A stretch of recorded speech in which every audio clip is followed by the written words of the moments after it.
Bien, yo voy a iniciar, doctor, deme un segundo. Vamos a...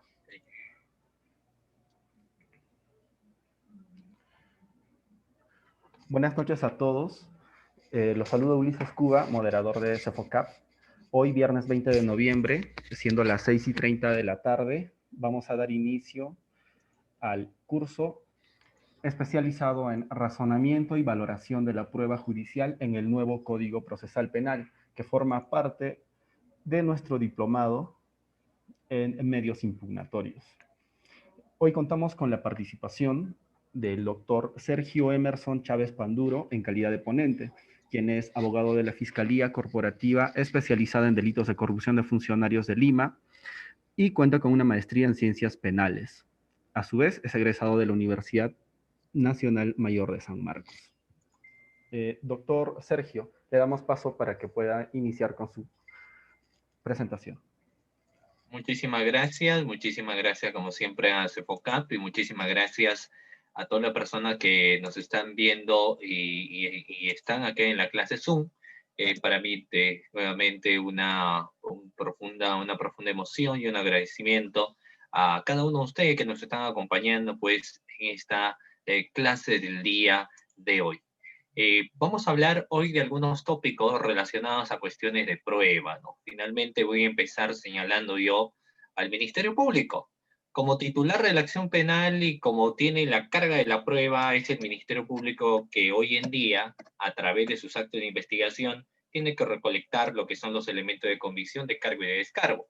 Y voy a empezar señalando esta situación, porque cuando nos encontraremos ante unos elementos de cargo y de descargo, que es importante tener que señalar a efecto de tener en cuenta de cómo de una u otra forma hoy en día podemos ver que la Fiscalía tiene un trabajo muy importante a efectos de evidenciar la existencia de lo que vienen a ser precisamente estos elementos de convicción.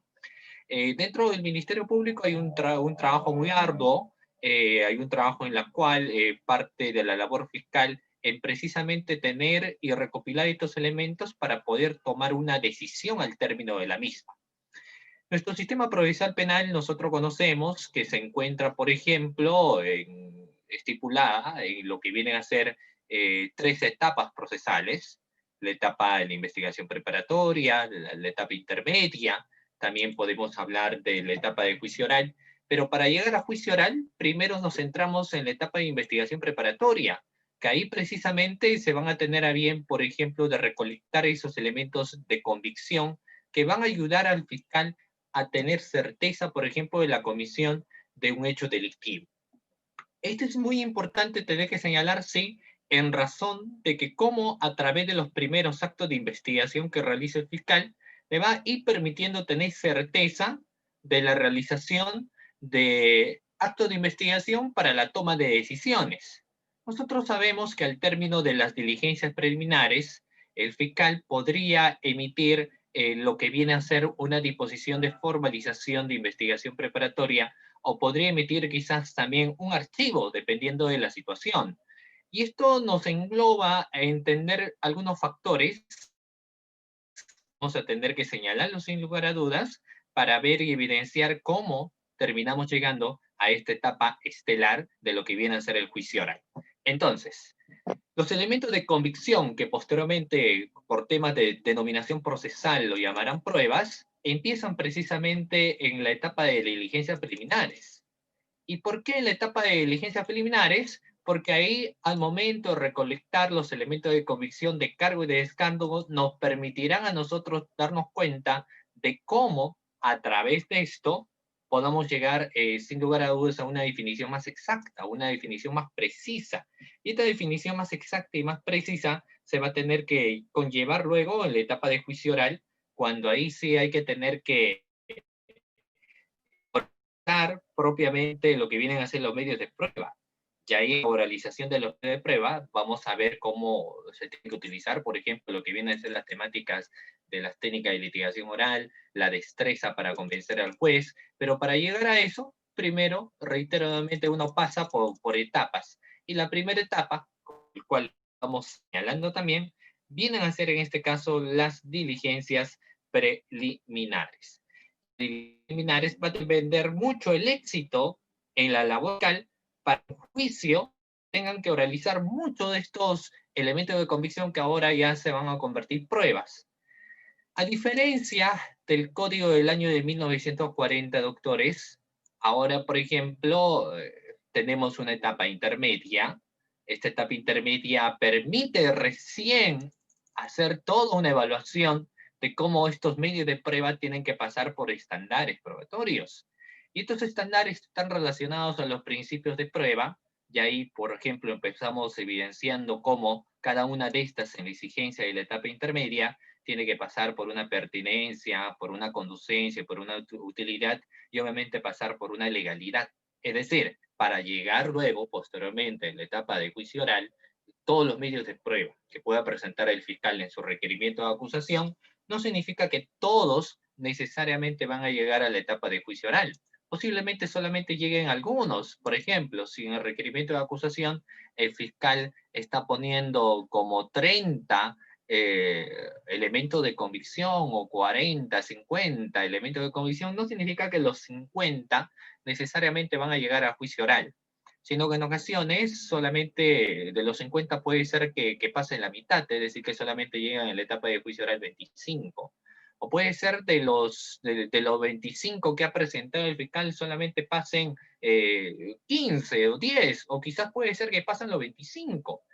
Y esto es importante tener que señalar porque, por ejemplo, con el Código del año 1940, ¿qué sucedía cuando no había, pues, en este caso, lo que viene a ser una etapa intermedia, de la etapa instructiva, uno pasaba a la etapa de juzgamiento y a veces se realizaban medios de prueba que nada tenían que ver con un caso en concreto? O sea, si era un delito de violación, a veces se realizaban medios de prueba que nada tenían que ver con este tipo penal en concreto. Si se hablaba de delitos contra la administración pública, sucedía exactamente lo mismo, ¿no? Porque, por ejemplo, en un delito de colusión, para poder señalar la existencia de concertación mínimo, el fiscal tiene que haber hecho el requerimiento de levantamiento del secreto de las comunicaciones, levantamiento del secreto bancario, o sea, como mínimo, ¿no? ¿Cierto? ¿Para qué? Porque si no, ¿cómo me hallas lo que viene a ser la existencia de este acuerdo de voluntades?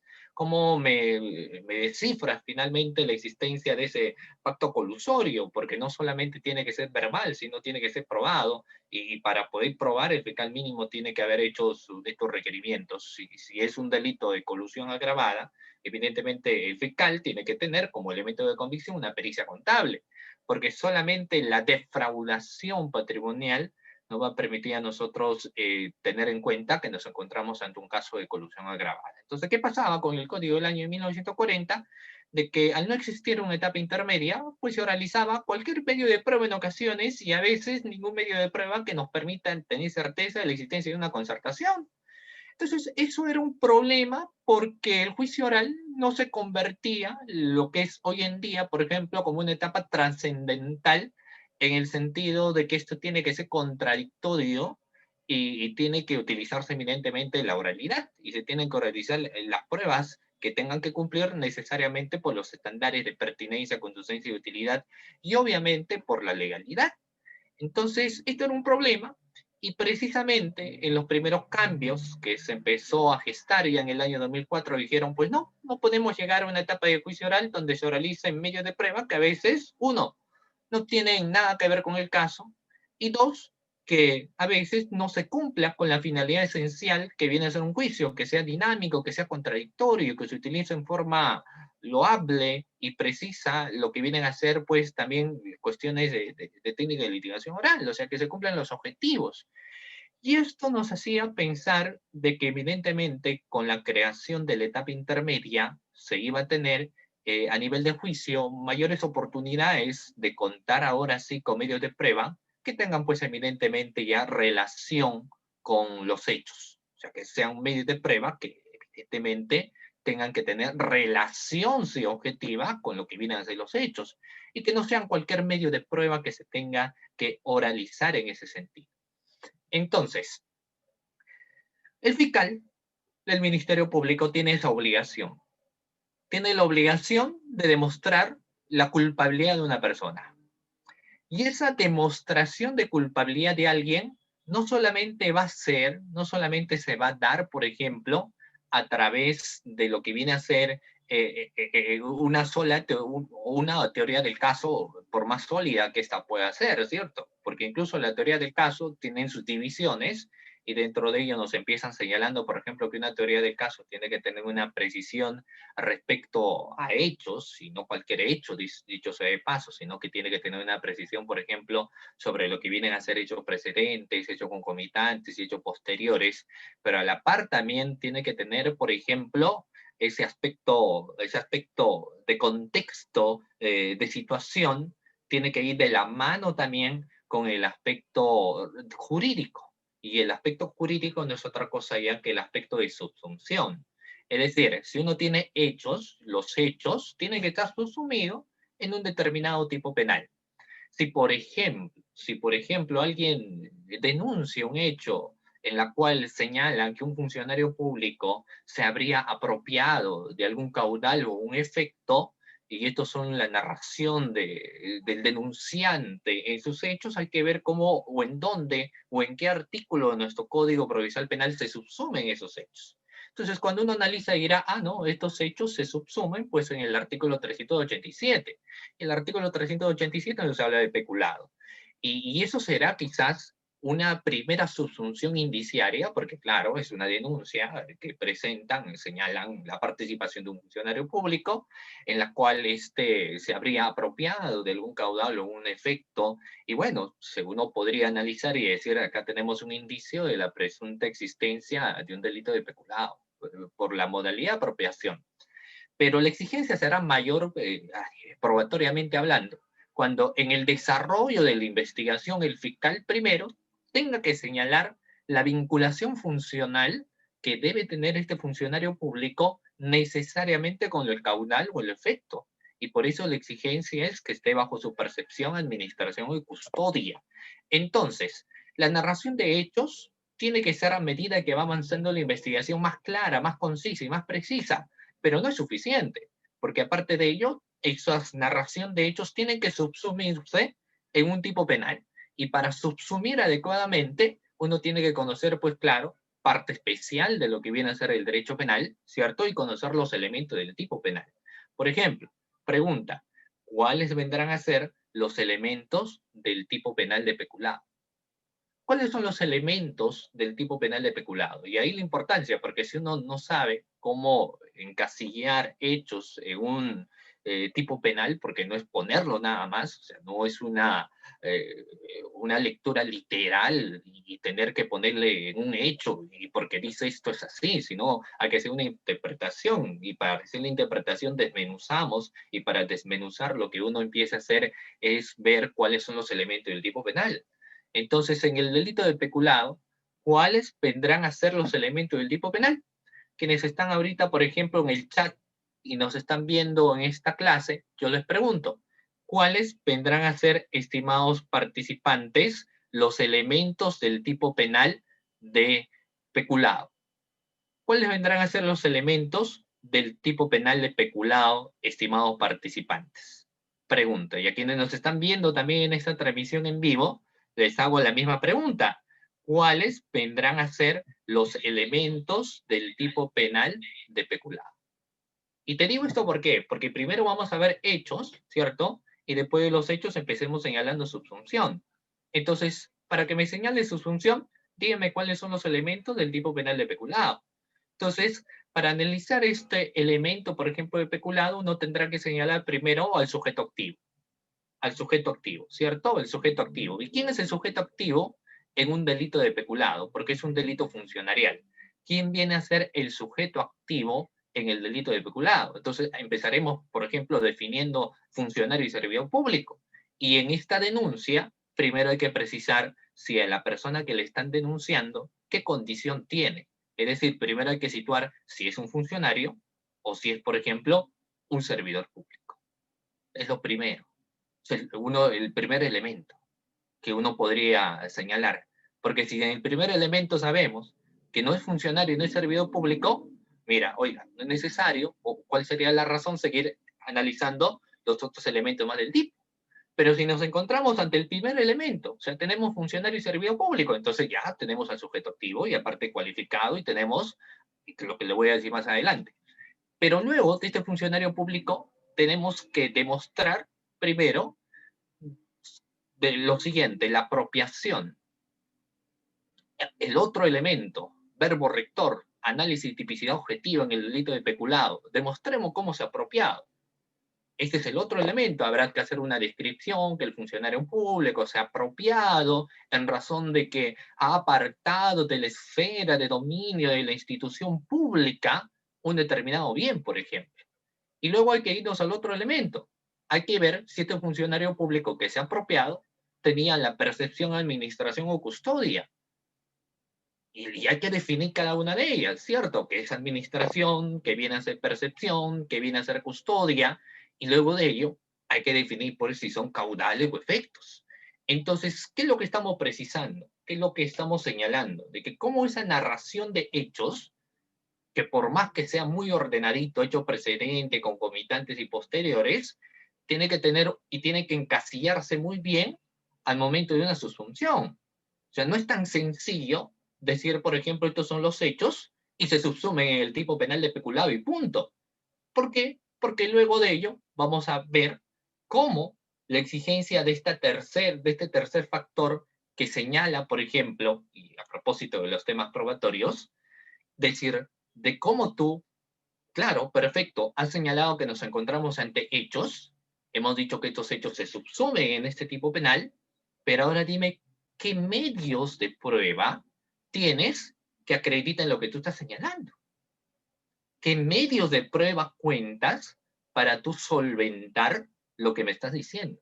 Entonces, estos medios de prueba pondremos primero, para poder precisar al sujeto cualificado, muestra un documento donde señala precisamente que de determinado año hasta determinado año ha ocupado la condición pues, de funcionario público. Por ejemplo, que desde el año 2002 hasta el año 2018, la persona X ha ocupado el cargo de alcalde o ha ocupado el cargo de gobernador, de teniente alcalde o cualquier cargo dentro de una institución del Estado. Segundo, su reglamento de organización y funciones, donde señala efectivamente que él tenía administración o que él tenía custodia, que él tenía percepción.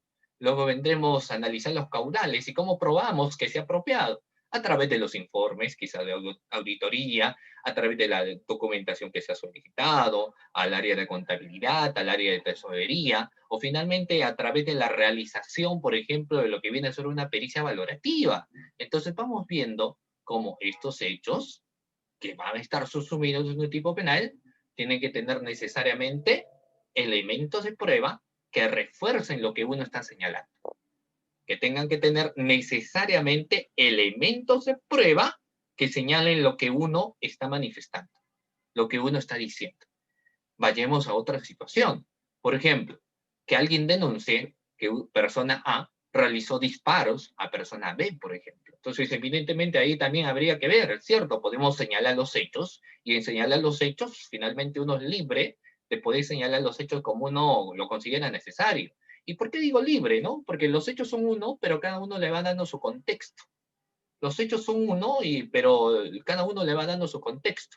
¿Y por qué señalo esto? Porque obviamente tenemos los operadores de justicia y tenemos los sujetos procesales que sobre unos hechos cada uno va dando sus propias ópticas. Es decir, la óptica que puede tener el Ministerio Público sobre la realización de un hecho concreto y la óptica que podría tener el abogado defensor. Entonces vamos viendo posiciones, ópticas distintas, ¿cierto? Entonces, normal, no hay ningún problema en la precisión en ocasiones de hechos que se puedan dar.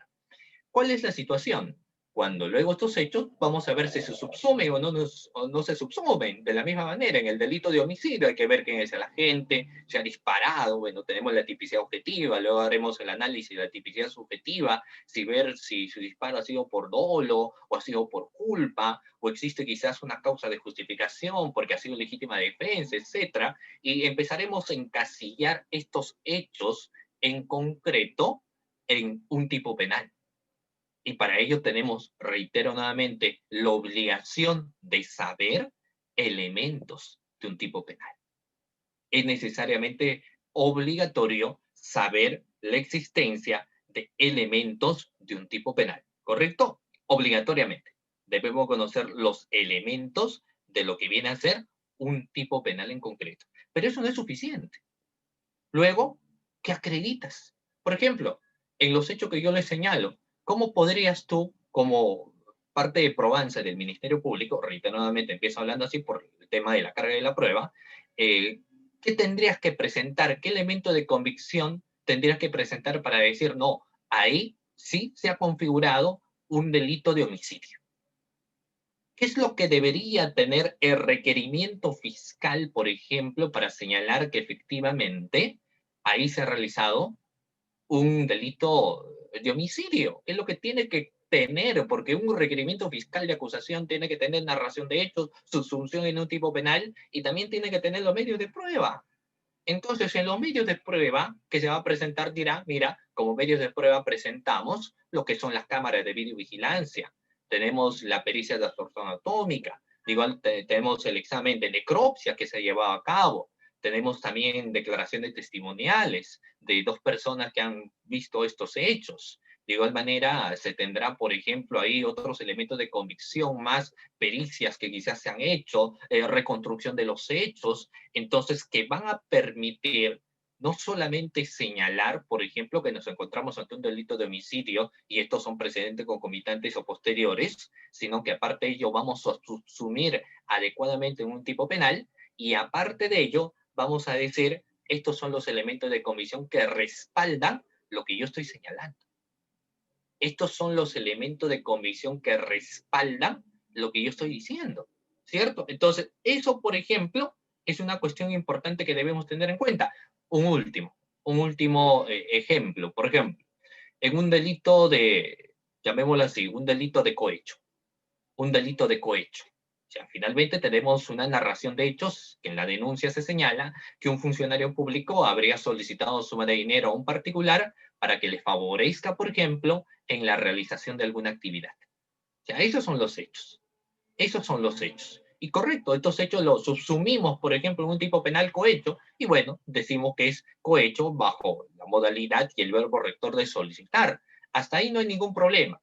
El tema va cómo ahora o qué elementos de convicción tú tienes fiscal para que sustente lo que tú estás afirmando. Y el fiscal dirá, pues mira, acá tengo el billete, porque incluso lo hemos atrapado en lo que es cuestión de flagrancia, tenemos el video, tenemos los testigos, tenemos las cámaras de videovigilancia, tenemos las conversaciones previas, tenemos los mensajes de voz que le ha enviado este mal funcionario público y todo nosotros estamos queriendo ahora poner en nuestro requerimiento de acusación, ¿cierto? Entonces, ¿qué significa aquí? Para ir luego, para meternos en otros aspectos importantes, porque es necesario tener que señalar, de que no es suficiente solo decir hechos, no es suficiente solamente decir hechos. Y estoy hablando, y muchísimo menos en el tema del Ministerio Público, quien tiene la carga de la prueba, porque la inocencia se presume. Porque la inocencia se presume. La duda siempre va a favorecer, por ejemplo, al reo. La duda siempre favorece al reo. La presunción de inocencia, sobre todo, ¿cierto? Pero la culpabilidad hay que demostrar. Entonces, ese requerimiento de acusación necesariamente tiene que tener elementos de convicción que sustenten ello, que sustenten ello. Y ese requerimiento de acusación se pone de conocimiento del juez de investigación preparatoria. Pero, ¿qué dice nuestro juez de investigación preparatoria en ese caso en concreto? ¿Qué es lo que señala el juez de investigación preparatoria cuando uno pone un requerimiento de acusación? Miren, analicemos esta interpretación interesante. El juez dice lo siguiente. A ver, tú, señor fiscal, puedes estar presentando tu requerimiento de acusación, pero estamos en un modelo donde tiene que existir la contradicción, tiene que existir igualdad de armas. Así como acusas, tiene la otra parte el derecho también de defenderse, ¿cierto? También la otra parte tiene ese derecho de defenderse, ¿cierto? Eso es la prerrogativa o eso es lo que nosotros vamos analizando. Entonces, ¿qué evidenciamos en ese caso en concreto? La siguiente situación. Cuando una vez que se pone de conocimiento de los sujetos del juez de investigación preparatoria, el requerimiento de acusación, el juez de investigación preparatoria inmediatamente corre traslado a los sujetos procesales. ¿Para qué? Para que los sujetos procesales presenten también en ese momento sus elementos de convicción o llámele pruebas. O sea, la otra parte, la defensa, también en el desarrollo del proceso puede presentar pruebas. Y el único tiempo, o por lo menos hasta esa instancia, será una vez que tenga conocimiento del requerimiento de acusación, 10 días para que también presente sus medios de prueba. Entonces ahí vamos a ver, pero claro, no es una obligación, no es una obligación para la defensa presentar medios de prueba. La defensa finalmente puede decir yo no presento ninguna prueba porque lo que acá vamos a ver son otras cuestiones. Vamos a ver que el requerimiento, yo voy a solicitar el sobreseimiento, no voy a presentar medio de prueba porque está muy mal hecho el requerimiento de acusación.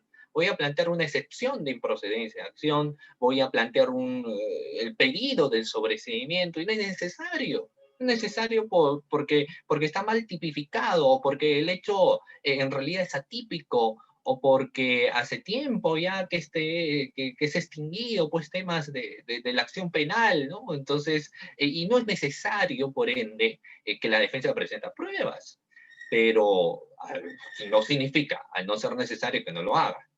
Evidentemente, por ende, es que muchos terminan presentando su medio de prueba, pues. También van presentando su medio de prueba. ¿Y qué te dice el juez? El juez te dice, está bien, ustedes han presentado su medio de prueba, pero ahora lo veremos a través de una audiencia y será la audiencia de control de acusación. Ya te dice, muy bien, fiscal, tú me estás llevando a cabo, por ejemplo, lo que viene a ser tu requerimiento de acusación. Perfecto, tú tienes tu requerimiento de acusación. Y la defensa ha presentado su medio de prueba, pero un momentito, un momentito. Ahora vamos a ver a través de la audiencia de control de acusación si, por ejemplo, tu fiscalía, de los 50 elementos de convicción, realmente los 50 tengan que llegar a la etapa de juicio oral.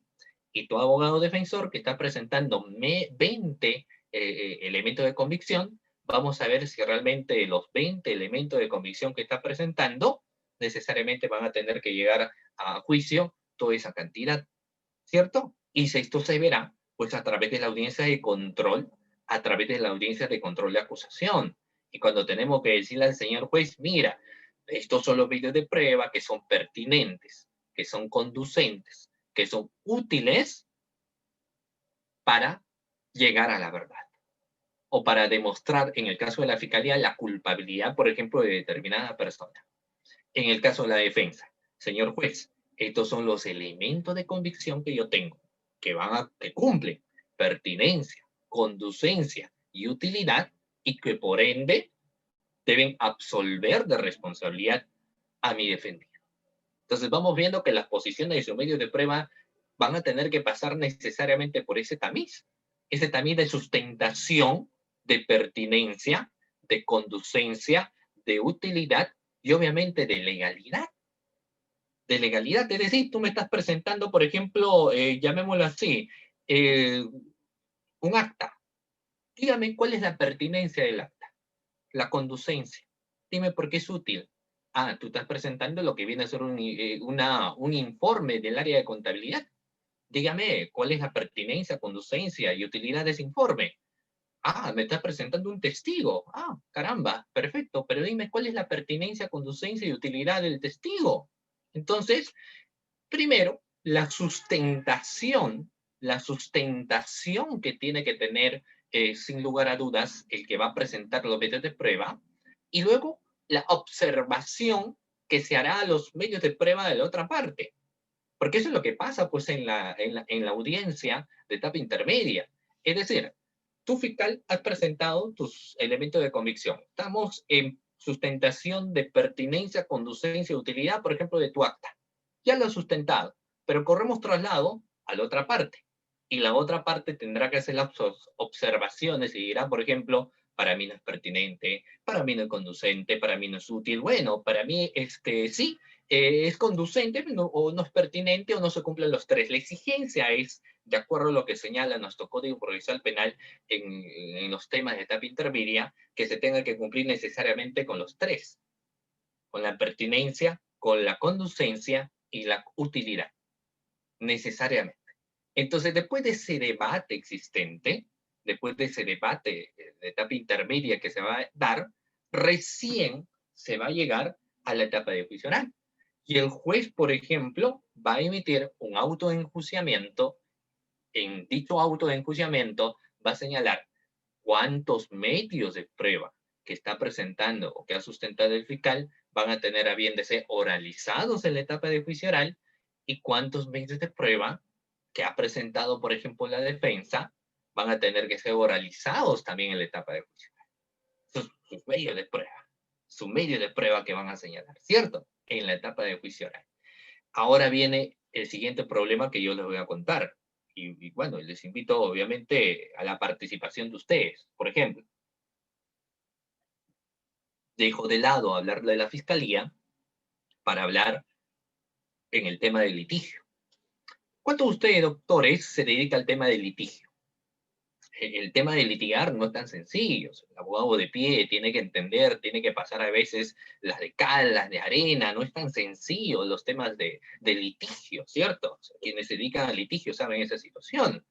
Y también van a ver que a diferencia de muchos casos de la fiscalía, que puede darse la situación de que es el mismo fiscal de la investigación preparatoria, que está en etapa intermedia, que está en etapa de juicio oral, es decir, el fiscal va conociendo el casito desde que nació va conociéndolo en etapa de investigación preparatoria, la lucha en etapa intermedia, y llega en juicio oral.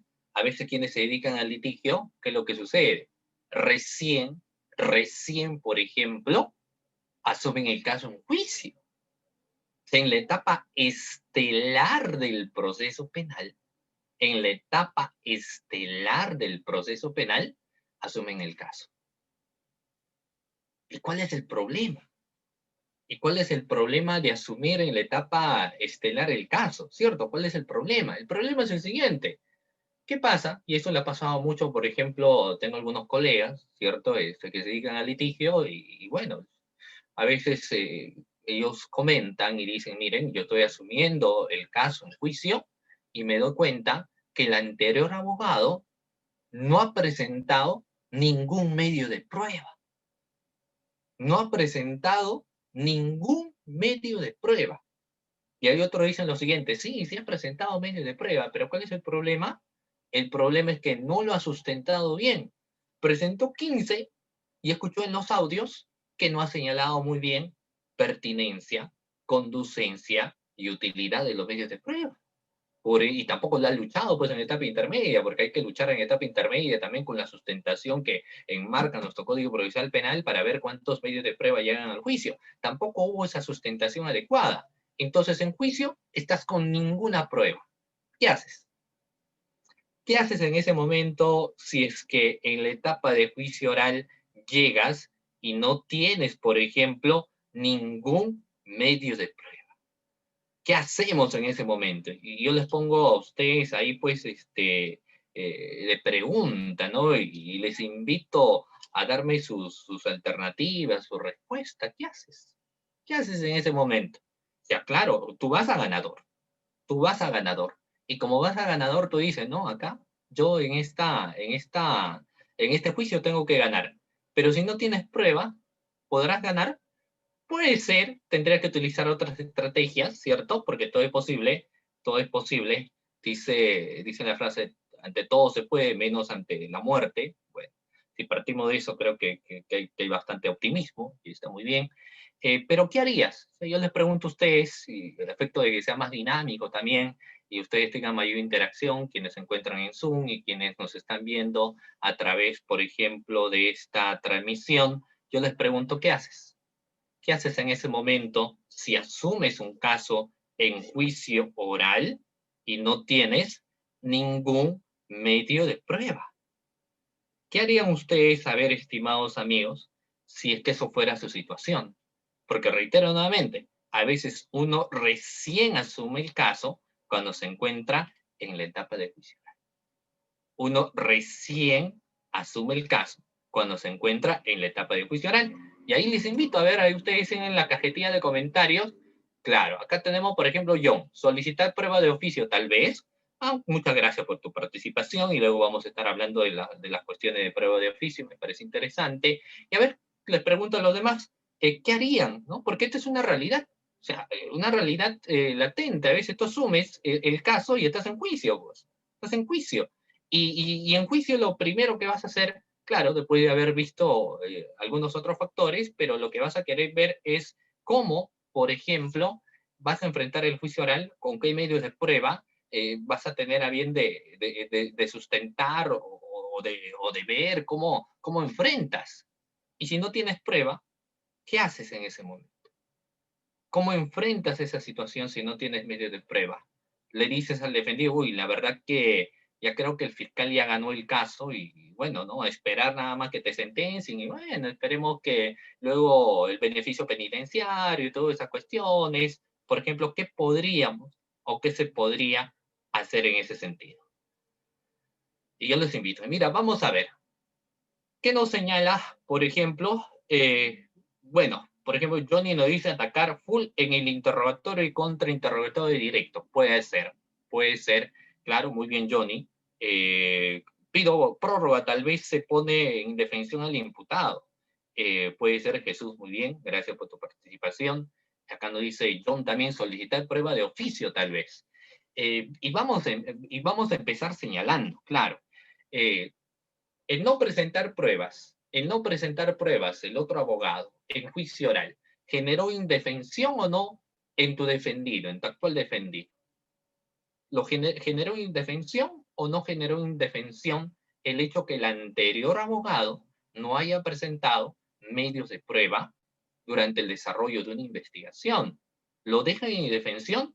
Por supuesto que lo deja en indefensión. Y precisamente el investigado se dio cuenta de esta situación y dice, yo no voy a estar contando con un abogado que no me está haciendo una defensa adecuada. Por eso he cambiado a usted, porque te he visto a través de las clases, a través de las transmisiones, o me han recomendado, y me dicen que tú eres muy bien en juicio, muy bueno en juicio, y aparte de eso domina la técnica de investigación oral. Ah, excelente. Entonces, claro, vamos a ver que así no haya medios de prueba, todavía nada está perdido. ¿Por qué? Porque uno puede presentar, por ejemplo, en tres circunstancias, ojo, en tres circunstancias se puede presentar nuevos medios de prueba en la etapa de juicio. Es decir, digo entre comillas, no te preocupes, porque sí hay que preocuparse en ocasiones, ver cómo luego lo introducimos en juicio, pero si es que al término de lo que viene a ser la etapa intermedia y se ha emitido un autoenjuiciamiento en la cual ahora tú como abogado litigante estás asumiendo el caso y te das cuenta que no hay ningún medio de prueba, no hay ningún medio de prueba, nuestro Código Procesal Penal, vigilante ante esta situación, hizo lo siguiente. Esto es nuestro Código Procesal Penal. Dijo, no, ahora se van a dar tres situaciones para poder presentar medios de prueba también en la etapa de juicio oral. Imagínense ustedes, tres situaciones para presentar medios de prueba también en la etapa de juicio oral. Entonces, es una especie, pues, de salvavidas, sin lugar a dudas, porque vas a tener tres oportunidades para presentar medios de prueba en la etapa de juicio oral. Y una de ellas será, y todas estas, en qué momento, cuál es el momento procesal oportuno? ¿Cuál es el momento procesal oportuno para presentar estos medios de prueba? Será, evidentemente, con posterioridad a lo que es el alegato de apertura y el reconocimiento del imputado o no de la culpabilidad. Porque puede ser de que termina reconociendo después del alegato de apertura su culpabilidad el acusado, y ya no es necesario pues realizar mayores medios de prueba porque uno va a llegar a la terminación anticipada de juicio posiblemente. Pero si no es el caso y uno responde y dice, no, yo no soy culpable, soy inocente de lo que me están imputando, entonces continuamos con lo que viene a ser el juicio oral y ahí sí llega el momento del ofrecimiento de nuevos medios de prueba. Ahí sí llega, doctores, el momento del ofrecimiento de nuevos medios de prueba. Y nos dice lo siguiente. Primera situación. Se ofrecerán medios de prueba aquellos que han sido de conocimiento con posterioridad a la audiencia de control de acusación. Así nos señala. Se presentarán medios de prueba que han sido de conocimiento con posterioridad a la audiencia de control de acusación. Primera situación. Entonces ahí uno tendría que ver, uy, pero ya después de que han puesto de conocimiento, requerimiento de acusación y durante todo el desarrollo de la etapa intermedia, han habido o no han existido lo que son medios de prueba para poder ahora peticionarlo. Y a veces no se da. A veces no se da que cuando ya estás en etapa intermedia ya no aparecen nuevos medios de prueba. Entonces uno dice, uy, ya no puedo tener esa opción de presentar esos medios de prueba. ¿Qué hago? La otra situación te dice, también se presentarán medios de prueba, pero con especial motivación o especial argumentación. Y esa es la que muchos utilizan. La especial motivación y la especial argumentación. Entonces ya eso sí es una cuestión ya diferente, ¿no? Cuando nos habla de la especial motivación y la especial argumentación. O sea, eso ya viene a ser, por ejemplo, ya una situación diferente. ¿Y por qué? Pregunta, pregunta. Vamos a ver ahí lo siguiente.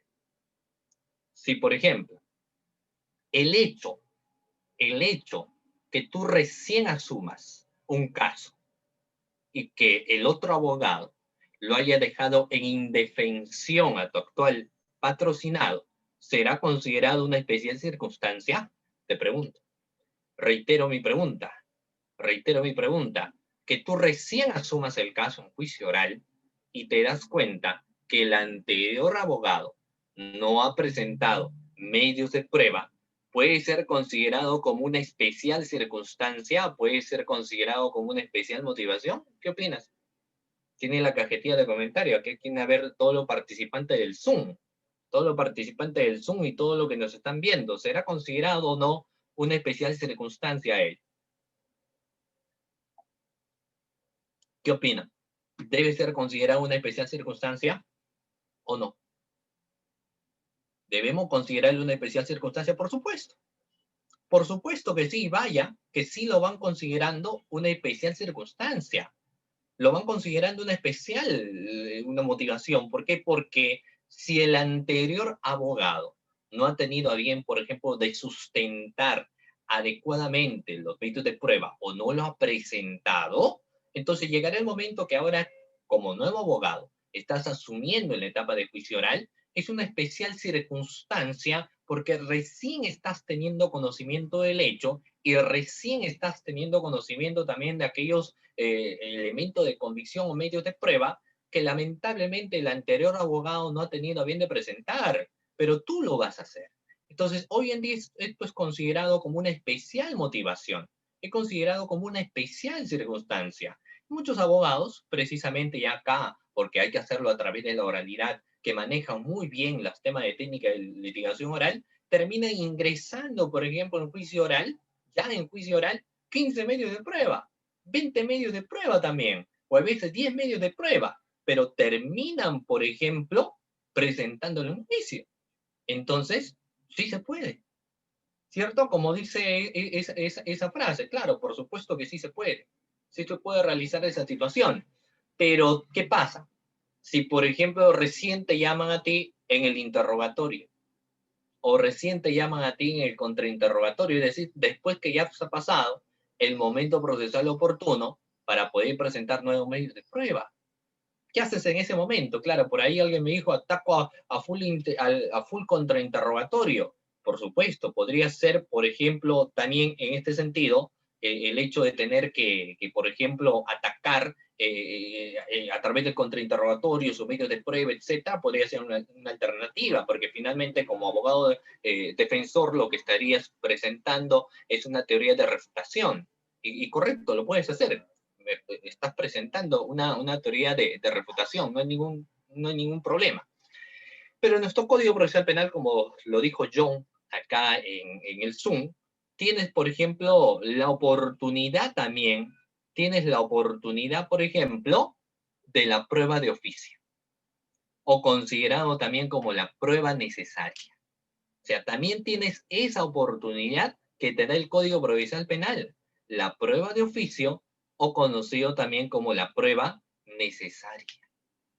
Y ese es un momento importantísimo, porque ahora a través del decurso, del interrogatorio, del contrainterrogatorio, del debate que se está llevando a cabo ya a nivel de juicio oral, puede llegar el momento de que por prueba necesaria se tengan que presentar medios de prueba. Y dentro de esa prueba necesaria se pueden dar en dos situaciones. El primero de ello, ¿a petición de quién? A petición del mismo abogado defensor. Y la otra situación es cuando el mismo juez hace uso de la prueba de oficio. Y ahí voy a lanzar una más que polémica, les voy a mencionar. ¿Qué opinan ustedes pues de la prueba de oficio? ¿Cuál es la opinión que uno tiene cuando habla, por ejemplo, hoy en día de cuestiones de prueba de oficio, ¿no? ¿Qué es lo que nosotros terminamos señalando, sustentando, por ejemplo, claro, para que el juez claro, lo que pasa es que, claro, como dice Alexander, presentar la prueba para que el juez lo actúe de oficio, por supuesto. Pero también el mismo juez, sin necesidad que lo presenten, el mismo puede decir, muy bien, para mí que se desarrollen estos medios de prueba. Lo puede hacer el juez. En sus inicios, cuando se hablaba mucho de cuestiones de prueba de oficio, pues los sujetos procesales a veces en juicio ponían el grito al cielo, porque decían que el juez no está cumpliendo con su función que viene a ser la imparcialidad. O sea, que el juez no está cumpliendo con esa función de la imparcialidad, porque finalmente el juez, al momento de utilizar la prueba de oficio, prácticamente quizás si el fiscal no ha sustentado bien, iba a ganar el caso, y ahora lamentablemente no voy a ganar porque su sustentación va a ser reforzada con los medios de prueba que está solicitando el juez. Y sucedía a la inversa también, ¿no? Porque el fiscal podría decir, muy bien, yo iba a ganar este caso, pero el juez dijo, no, estos medios de prueba que la defensa no lo ha presentado en su momento y ahora pues terminan absolviendo al acusado. Entonces, pero al margen de posiciones, la prueba de oficio, ¿cierto? De aplicación del juez, el juez lo puede hacer siempre y cuando tenga algún tipo de duda, siempre y cuando el juez considera necesario para el dictamen de su sentencia, ¿cierto? Que se tienen que ajustar en lo posible a la verdad, también realizar algunos medios de prueba, ¿cierto? Entonces, eso es algo importante. Muy bien, dicho esto, vamos a abarcar algunas cuestiones más y para ello voy a compartirles a ustedes unas diapositivas.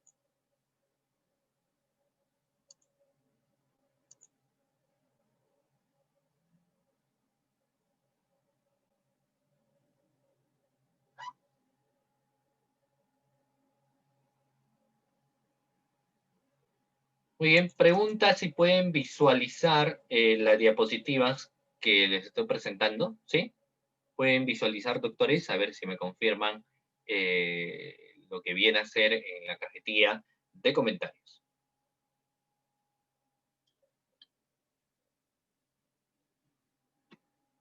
¿Sí? Sí se puede visualizar.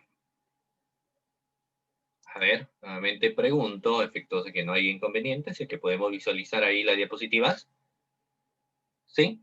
Perfecto. Entonces, hemos preparado, después de haber señalado esto, que evidentemente es necesario tener en cuenta, por ejemplo, tener que señalar algunas cuestiones. Muy bien, gracias Jesús. Y hay que tener en cuenta también, muy importante. Muy bien, un saludo para quienes se están conectando, un saludo para el doctor Luis Martínez. La mayoría de autores refiere que la prueba de oficio atenta contra la imparcialidad del juez, es un cesado del sistema inquisitivo, si el juez tiene duda, entonces con la prueba de oficio para condenar. Muy bien, muy excelente, precisamente es una cuestión también importante, ¿no?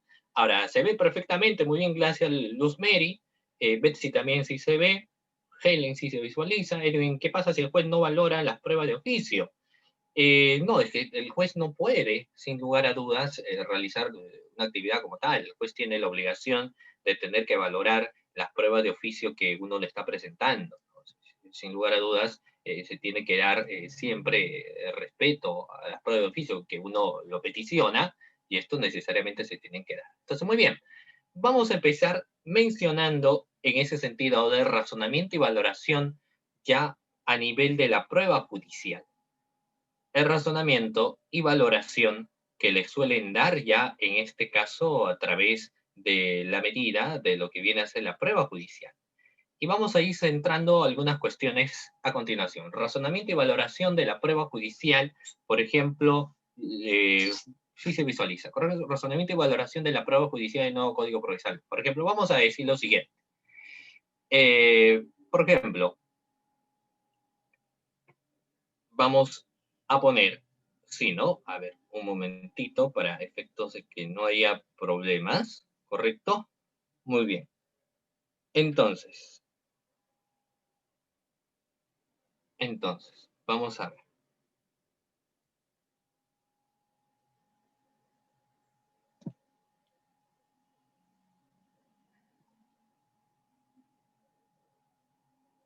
Por ejemplo, hay una apreciación que aquí lo vamos a ir señalando de diferentes autores, por ejemplo, lo que menciona el doctor Víctor Obando Blanco en su momento, es señalar objetivamente algunas apreciaciones respecto a lo que viene a ser la valoración de la prueba. Por ejemplo, se dice, la valoración en el juicio es de aceptabilidad o de veracidad de los resultados probatorios, las hipótesis, la valoración constituye el núcleo de razonamiento probatorio, es decir, de razonamiento que conduce a partir de las informaciones aportadas al proceso a través de los medios de prueba a una afirmación sobre hechos controvertidos.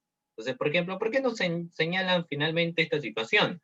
Por lo siguiente, el juez quiere a nivel de juicio varias cosas y dentro de ello quiere los hechos. ¿Cierto? Los hechos más que el derecho. ¿Por qué se señala que el juez quiere más el hecho que el derecho? Porque se entiende de que el juez ya conoce cuestiones de derecho, ¿no? Ya conoces más, el juez quizás en su momento ha sido ponente de una jurisprudencia, entonces el juez, por ejemplo, conoce, se entiende el derecho. ¿Qué es por lo general lo que no conoce el juez? O sea, ¿qué es por lo general lo que el juez desconoce? El juez lo que suele desconocer, por ejemplo, viene a ser en este caso los hechos. Desconoce por lo general cuestiones de hechos. Eso por lo general lo que no conoce el juez. No conoce, por ejemplo, los hechos.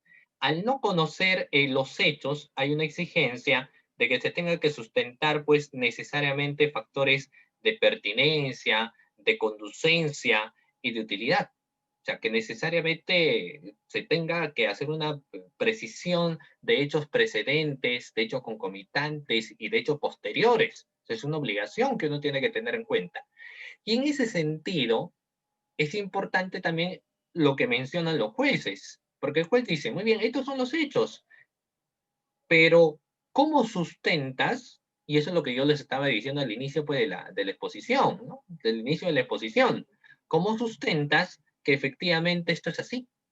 O sea, ¿cómo sustentas de que efectivamente nos encontramos ante una situación de valorización, ¿sí? De lo que vienen a ser hechos. Por ejemplo, yo te decía, si tú fiscal me vas a llevar a juicio un delito de violación a un menor de edad, mínimo la declaración en Cámara Gesell, también lo que se ha llevado a cabo, por ejemplo, en este caso, la pericia, el informe médico legal, la existencia de defloración, la no exigencia de defloración. Entonces también es necesario, por ejemplo, tener que señalar esto de todas maneras. ¿Y esto por qué?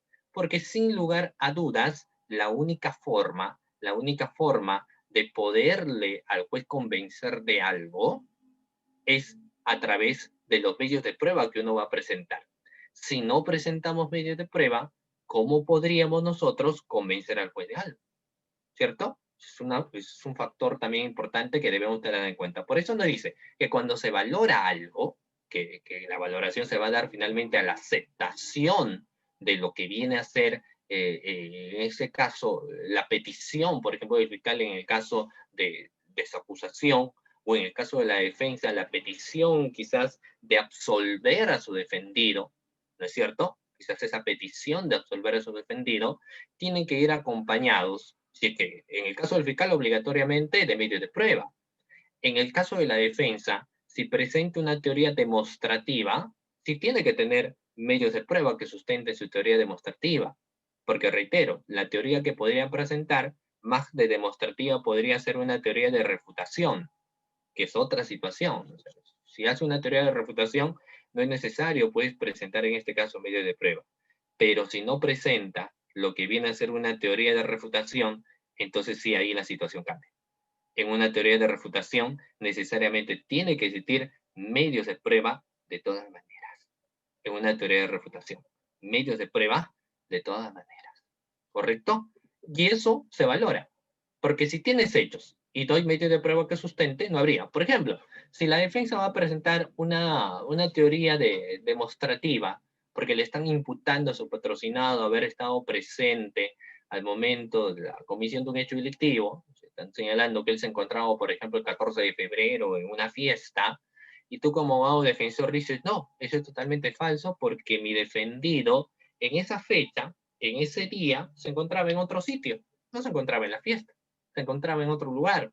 Si tú vas a sustentar esa situación, si tú vas a mencionar esto, pues obviamente tienes que presentar lo que viene a ser un medio de prueba que sustente lo que tú estás mencionando, que sustente lo que estás diciendo, ¿cierto? Y ahí hablamos, pues, esta cuestión de la teoría de la refutación, que de todas maneras tiene que existir con un medio probatorio que sustente tal afirmación. Ahora, sigamos. También el doctor Víctor Obando Blanco, por ejemplo, respecto a ello, señala también algunas cuestiones, que la valoración de la prueba habrá permitido otorgar a cada una de las hipótesis en conflicto un determinado grado de afirmación, que nunca será igual a la certeza absoluta. Habrá que entender que la finalidad de la prueba es la verdad relativa. Aparte de ello, también nos señala que la finalidad a través de la valoración de los medios probatorios es producir en el juzgador la convicción o certeza sobre hechos afirmados por las partes. Y ahí vamos a poner un pequeño, pues, debate, sin lugar a dudas, ¿no? Un pequeño debate. ¿Y por qué un pequeño debate? Porque cuál es, y yo le voy a poner un casito, le voy a poner un casito y le voy a pedir su, su participación. ¿Por qué le voy a pedir su participación? Porque es importante y nos vamos a dar cuenta cómo existen posiciones diferentes, ¿cierto? ¿Y qué nos señala? De que no podría existir en ese sentido, pues, una verdad de carácter absoluta, sino que vamos a encontrar verdades relativas. Y el juez jamás tendría en este sentido una verdad tampoco absoluta, sino lo que va a hacer todo lo posible para llegar a esa tan ansiada verdad del juez. O sea, el juez tiene que buscar a través del análisis, a través de las reglas de la lógica, la máxima de la experiencia, ver efectivamente que este hecho, determinado hecho, se habría suscitado, se habría realizado sin lugar a dudas, ¿no? Y eso va a partir sin lugar a dudas de la convicción, pues, o la decisión o la motivación que hace un juez, pero nunca va a ser absoluta, porque ¿qué es la verdad finalmente? ¿Qué es la verdad? Si yo le pregunto, ¿qué entendemos nosotros por la verdad de algo? ¿Qué es la verdad? Las verdades de por sí mismo están sujetas a múltiples interpretaciones. No existe algunos filósofos cuando empiezan a analizar cuestiones de verdad, llegan a la conclusión de que la verdad no existe, de que la verdad no existe, o sea, la verdad absoluta no existe, sino que siempre va a ser relativa. ¿Y esto en qué sustento? Una cosa es tu verdad, la otra la verdad y su verdad, es decir, una cosa es la verdad para el fiscal sobre unos hechos, otro es la verdad para la defensa, y otro será una verdad quizás que el juez va a buscar a través de las otras dos verdades existentes, ¿cierto? ¿Por qué? Porque, y esta se tiene que apegar en la medida de lo posible, al hecho en concreto, ¿no? Tiene que apegarse a la verdad absoluta. Por eso que el juez se busca llegar siempre a la verdad. Sin embargo, ¿qué sucede? Esto a veces es un poco complicado.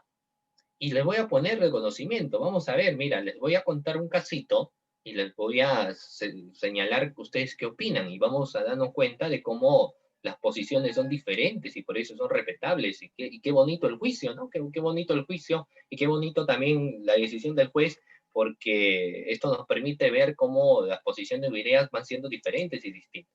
Entonces vamos a empezar con el caso. Vamos a empezar con el caso, ¿correcto? Muy bien. Por ejemplo, esta es la historia de, mira, vamos a ver, dos amigos. Esta es la historia de dos amigos, que uno de ellos se llama Juan, tomemos nota a efectos de hacer mejor la precisión y mejor la participación. la historia de dos amigos, uno se llama Juan, ¿correcto? Y el otro se llama Pedro. Tomemos nota, Juan y Pedro. Y vamos a ver cómo vamos llegando a la convicción de esta situación para luego ver qué tan absoluto es una realidad y no tan absoluto es una realidad y cómo nos apegamos a los hechos, ¿no? Finalmente, las narraciones a nivel de una investigación son siempre diferentes. O sea, voy a decir lo siguiente, a veces el fiscal acusa algo, pero el abogado defensor va a decir, pues el fiscal está haciendo una interpretación que quizás no es la adecuada en un hecho y esto es razonable y esto es saludable, por ejemplo. Correcto. Y claro, como dice Jesús, ¿no? Acá lo leo en su comentario, la verdad dentro del proceso penal es el hecho objeto basado en las pruebas, pero finalmente vamos a ver si realmente las pruebas es una verdad absoluta. Por ejemplo, el ADN, ¿cierto? De la misma manera, o sea, no es una verdad al 100%. El ADN tampoco no es una verdad a un 100%, ¿cierto? Hay un porcentaje en el cual se señala de que no es del todo absoluto. Entonces, el ser absoluto de algo es bastante complicado. Una pericia contable. La pericia contable de la misma manera puede tener sus factores de error, quizás en mediciones, ¿no? O sea, no es 100% seguro una situación. Entonces, vamos viendo esa situación. Pero el hecho es el siguiente. Tenemos a Juan y tenemos a Pedro. Dos amigos. Juan, por ejemplo, es una persona que tiene 40 años y Pedro es un joven que tiene 25 años. 25 años. Sus características. Juan es una persona robusta. Nuestro amigo Juan de 40 años mide 1,85 m y pesa cerca de 150 kilos. Una persona de 1,85 m, 150, casi 200 kilos, pues es una persona bastante robusta, ¿no? Tú lo ves y todo cachetoncito, todo gordito, lo ves corpulento. Esas son las características físicas que tiene Juan. Pedro, por el contrario, es una persona que mide 1,65 m, es delgadito, bastante atlético, bastante flaquito. Entonces, estos vienen a ser las fisonomías que ambos tienen. Fisonomía que tiene Juan y fisonomía que está teniendo Pedro. Ambos tienen esas fisonomías existentes. Y vamos a ver ahí lo siguiente. A Juan le gusta ir de casa. Es decir, a nuestro amigo Juan le gusta irse, no es que le gusta irse de casa, ¿no? De parranda ni nada por el estilo, sino le gusta cazar animales. Es fanático cazando osos. Le gusta cazar osos. Y Pedro, joven, 25 años, con mucha energía, ¿no? Dentro ya, bueno, llamémoslo así, la flor de su juventud, entonces, atrevido a toda esa situación. Resulta que ambos se dan cita un viernes 13. Hemos escuchado nosotros los viernes 13 y la cita ha sido un viernes 13. Al provenir a las 5 de la tarde, Juan le dice a Pedro, vamos a irnos al bosque. Vamos a irnos al bosque, vamos a irnos de casa. Cuando ingresamos al bosque te voy a dar algunas recomendaciones porque vamos a ir a cazar osos. Los osos son peligrosos y te atacan a traición. Entonces nos vamos a dividir ingresando al bosque.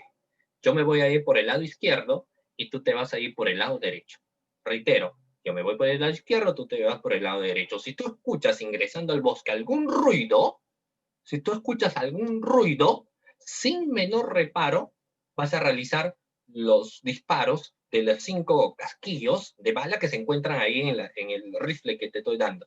5 disparos, no uno, o sea, porque luego el oso puede que le llegue y finalmente te da un zarpazo y te mata. Entonces, esas son las recomendaciones que le da. Ingresan al bosque. Juan ingresa juntamente a Pedro.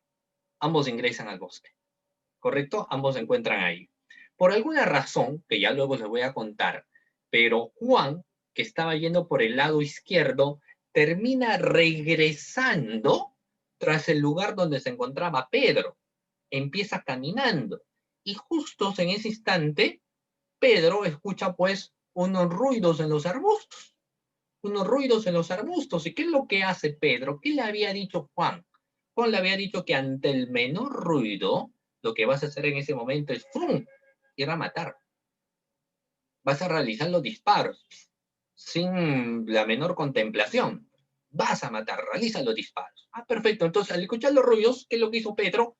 Dispara 1, 2, 3, 4, 5 disparos.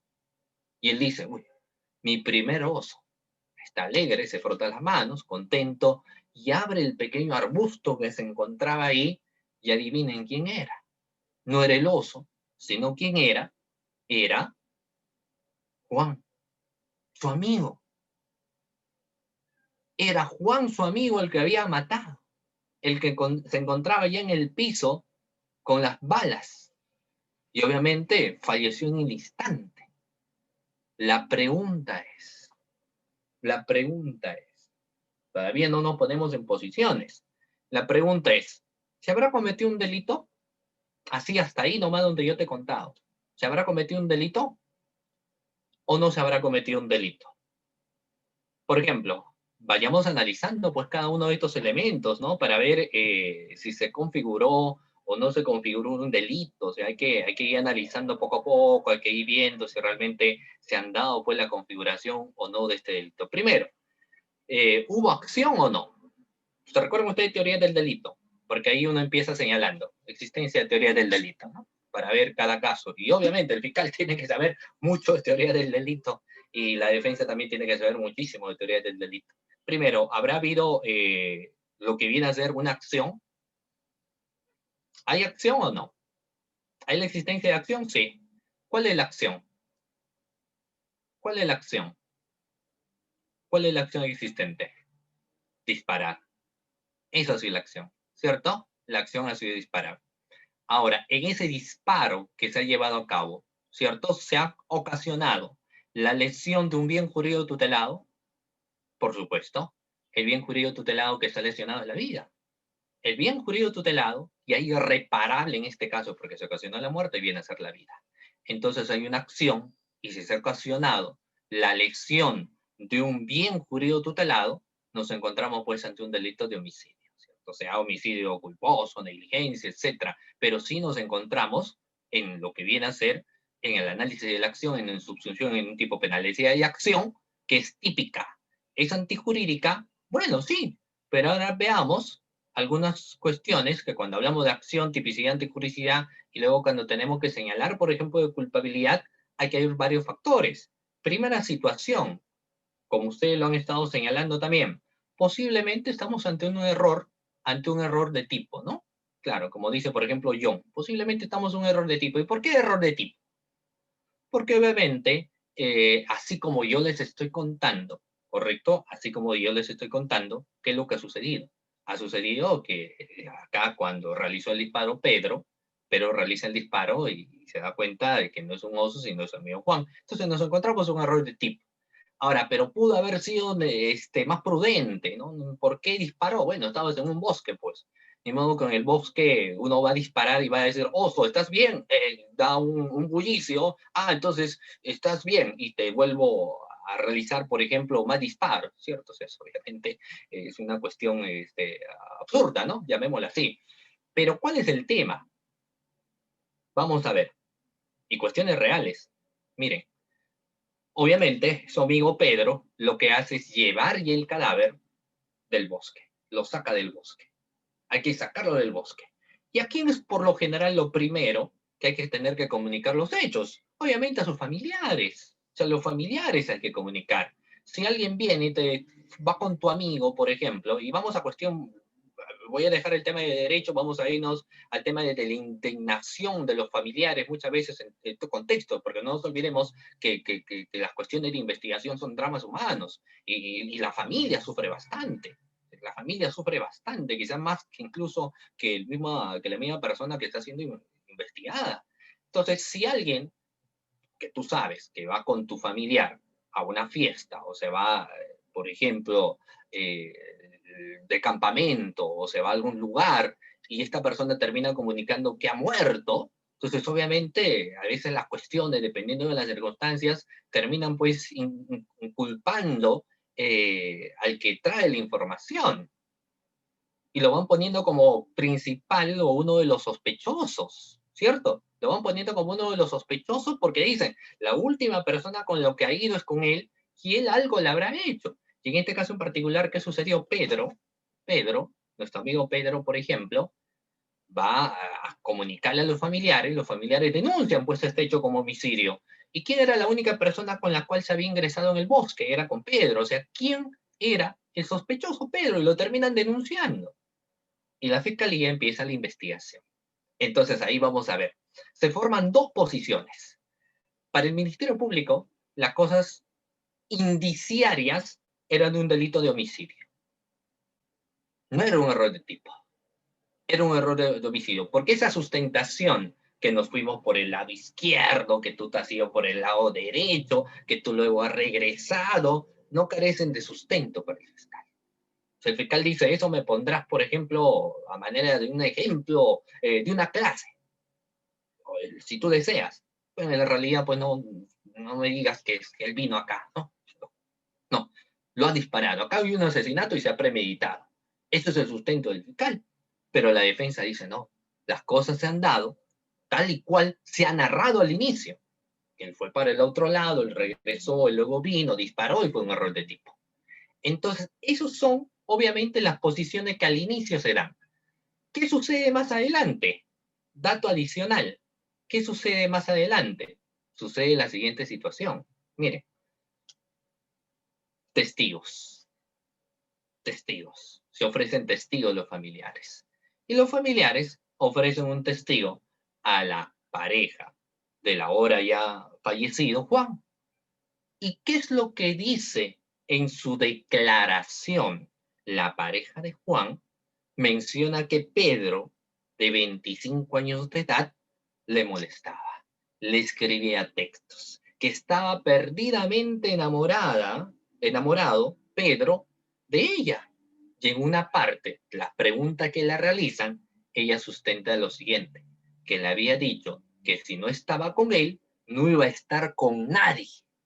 Y eso es lo que lo señala. Eso es lo que menciona en su declaración. Es lo que menciona su versión. Pero esa versión para el Ministerio Público es sólida. Para la hipótesis del Ministerio Público, esa versión ahora sí cambia la situación. ¿Por qué? Porque ya eso nos da a entender de que para haberse cometido un delito, siempre hay que ver la existencia de un móvil. Y en este caso, ¿cuál habrá sido en ese sentido el móvil? El móvil habrá sido pasional. El móvil fue pasional. El móvil fue un lío sentimental de un obsesionado Pedro para el sustento del Ministerio Público que al querer estar con ella y ha mencionado los mensajes, ha señalado los mensajes, porque hay mensajes, dicho sea de paso, lo ha matado a Juan. Y eso es una versión y es un mensaje, pero a veces esas situaciones, por ejemplo, pueden ser determinantes, pero para la defensa no, porque la defensa no niega. La defensa no niega que sí, efectivamente, pues, ha escrito eso, que no eres de mí, no eres de nadie, pero no es una prueba suficiente. O sea, eso no es una prueba coherente, finalmente, que señala que efectivamente le iba a quitar la vida. Fue solamente una versión de momento. Entonces, esas dos posiciones llegan ante el juez. ¿Y qué tienes? Versión del abogado, porque el abogado no presenta ningún otro medio de prueba, simplemente es una teoría de refutación y alega que esta situación se ha dado como tal, ¿cierto? De que no ha habido conflictos entre ellos, no ha habido pelea. Y la otra parte, su sustentación y lo que viene a ser en este caso la versión de la novia y el mensaje de WhatsApp. O sea, se tiene solamente eso. Entonces, tú como juez, ¿cómo valoras? El juez, ¿cómo valora? Y ahí viene el tema que yo le decía, mira la importancia, porque el juez, en ese caso en concreto, tiene que realizar, por ejemplo, una valoración y voy a volver a compartir la diapositiva que nosotros hemos estado señalando. Pueden visualizar la diapositiva, ¿no? Y ahí nos dice precisamente, para ir entendiéndolo, nos dice la valoración de la prueba, y ahí nos empieza señalando. La valoración de la prueba habrá permitido, señala, otorgar a cada una de las hipótesis en conflicto un determinado grado de confirmación que nunca será igual a la certeza absoluta, ¿cierto? Porque finalmente que ahí, por ejemplo, va a estar con la verdad sería para los creyentes Dios que observó toda esta situación de cómo se han suscitado los hechos. Él solamente tendría la verdad absoluta de estas situaciones, pero los demás no. Entonces nos dice que el juez hará una valoración porque va a tener posiciones en contrario, va a tener posiciones diferentes, van a haber diferentes ópticas, van a haber diferentes posiciones, pero tiene que buscar llegar a la verdad dependiendo de qué medio de prueba tiene. Entonces, por ende es que ahí reiteradamente nace en ocasiones la necesidad de las pruebas de oficio, muchas veces discrepante, muchas veces con posiciones distintas respecto a este tema, pero que si el juez todavía tiene dudas, tiene dos opciones. La duda no va a ser un factor elemental para condenar a alguien, porque para condenar uno tiene que tener la certeza más allá de toda duda razonable. Uno tiene que tener la certeza que va más allá de toda duda razonable. Tiene que existir esa certeza, más allá de lo que viene a ser toda duda razonable. Entonces, el juez, si es que tiene duda, favorece al imputado, al acusado, pero si no, tiene la alternativa de hacer uso de la prueba de oficio y quizás realizar algún medio de prueba más adicional, ¿cierto? Porque la finalidad, como menciona el segundo párrafo, lo dijo el doctor Víctor Bando Blanco, la finalidad a través de la valoración de los medios probatorios es producir en el juzgador la convicción o certeza de los hechos afirmados por las partes. De los hechos afirmados por las partes. ¿Cierto? Entonces es una cuestión que debemos tener en cuenta también. Siguiente diapositiva.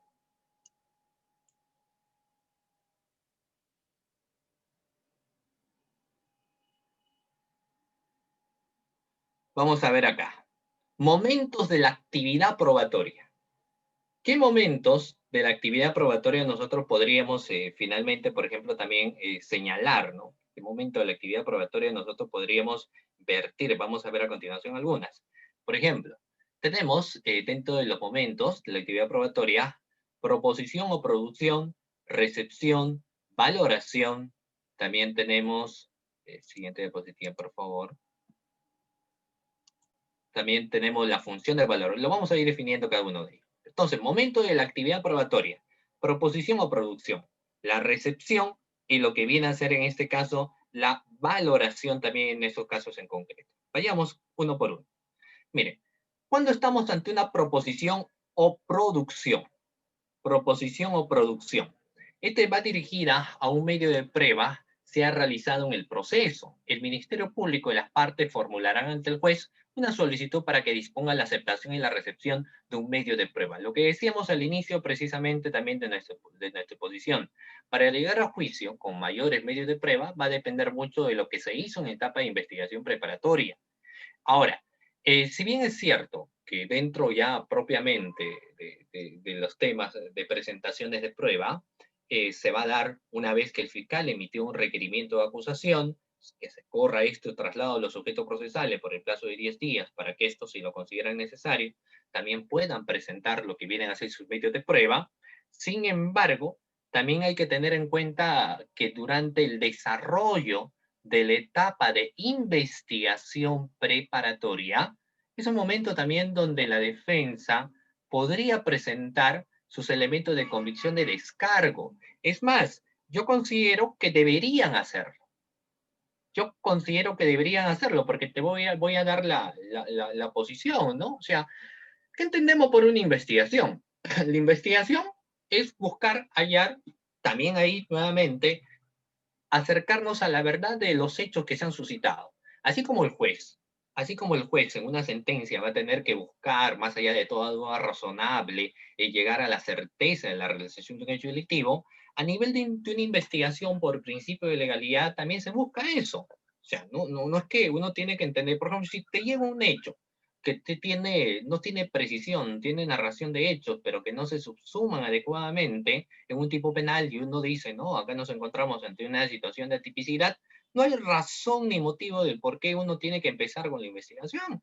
O sea, si hoy en día todas las personas son libres de denunciar, se puede denunciar todos los delitos que consideras, pero no necesariamente significa de que hay que empezar una investigación. Es más, si nos damos cuenta que es una denuncia calumniosa, más bien te denunciamos por denuncia calumniosa, ¿cierto?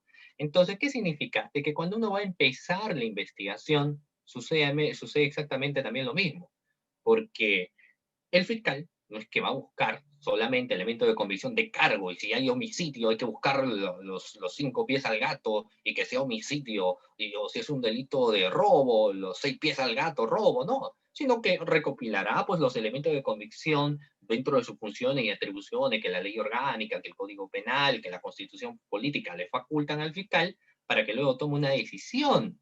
Pero ¿cuál es lo interesante? Que no aparta la defensa, que no aparta la defensa, porque dice que la defensa eminentemente también puede presentar para el esclarecimiento de los hechos también medios elementos de convicción. O sea, la defensa también puede presentar medios de prueba. La defensa también puede presentar lo que vienen a ser medios de prueba, elementos de convicción. Es decir, el fiscal, mira, por ejemplo, tú le estás imputando a mi patrocinado un delito, llamémoslo así, de peculado, pero porque los supuestos hechos se han suscitado entre el año 2016 y 2019, por ejemplo. Y yo, señor fiscal, te voy a demostrar a través acá de una resolución, a través de unos documentos, que en esa fecha, donde se habrían supuestamente suscitado esos hechos delictivos, mi defendido no se encontraba laborando. Mi defendido se encontraba en otro sitio. Este documento que le puedes solicitar tú mismo a la municipalidad o a la entidad, van a solventar lo que yo estoy señalando. Entonces, ¿esto ayuda o no ayuda a la labor fiscal?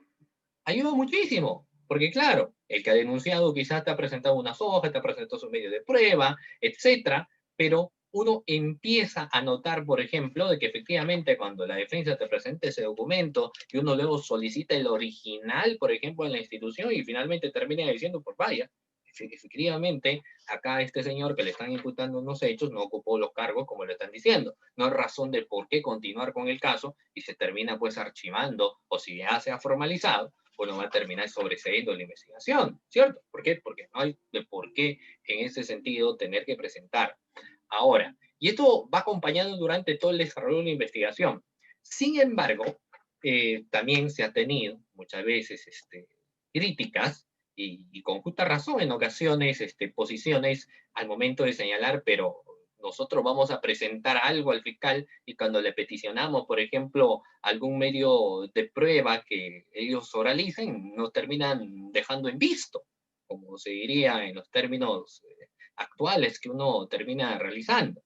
¿Y cuál es la respuesta a eso? ¿Por qué ese famoso visto que estamos señalando que dicho ese paso no es tanto así, ¿no? Porque el fiscal tiene la obligación, bajo responsabilidad funcional, de tener que acatar todo lo que le digan los sujetos procesales, hay que dar respuesta, y no con una respuesta pues un téngase presente para su oportunidad, porque es fácil, te plantean una tutela de derechos si esa es la situación.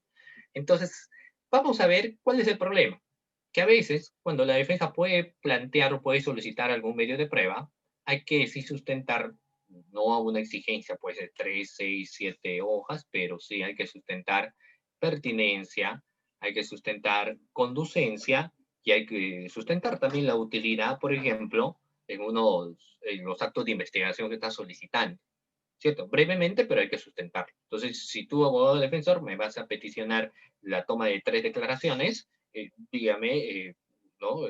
Por favor, en cómo esas declaraciones van a ayudar para el esclarecimiento de los hechos, fundamentalmente a tu posición que tienes como defensa, ¿no? Entonces, tiene que haber la sustentación, y si hay una buena sustentación, el fiscal está en la obligación de ejecutar ellos. Están peticionando, por ejemplo, tomar esas 3 declaraciones, el fiscal tiene la obligación, bajo responsabilidad funcional, tener que programar esas declaraciones sí o sí. Tener que llevar a cabo esas declaraciones sí o sí. Reitero nuevamente, bajo responsabilidad funcional. Porque si no, te vas a tutela de derecho, puede haber una queja. Entonces, es una cuestión tan sencilla no hacer caso a lo que diga la defensa. ¿Ok? Entonces, esa situación, por ejemplo, es vital.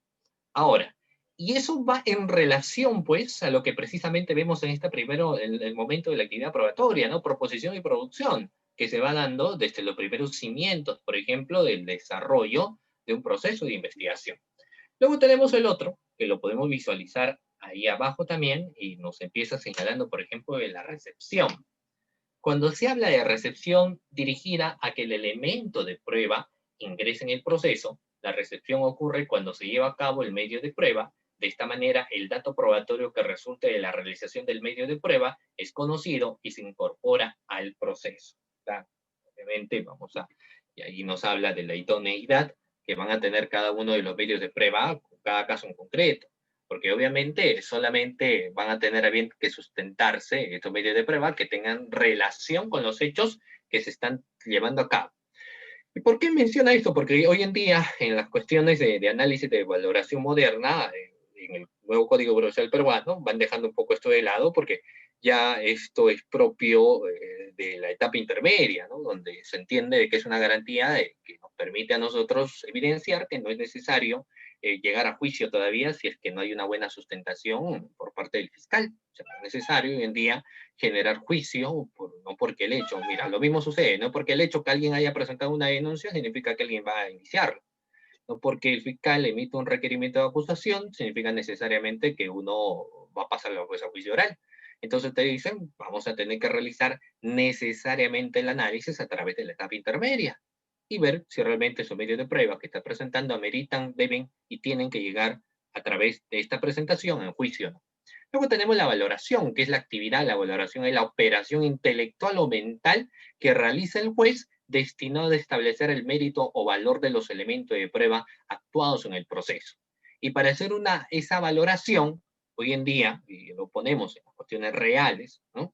De que tienen que ser sustentadas, pues necesariamente en factores de pertinencia, conducencia y utilidad.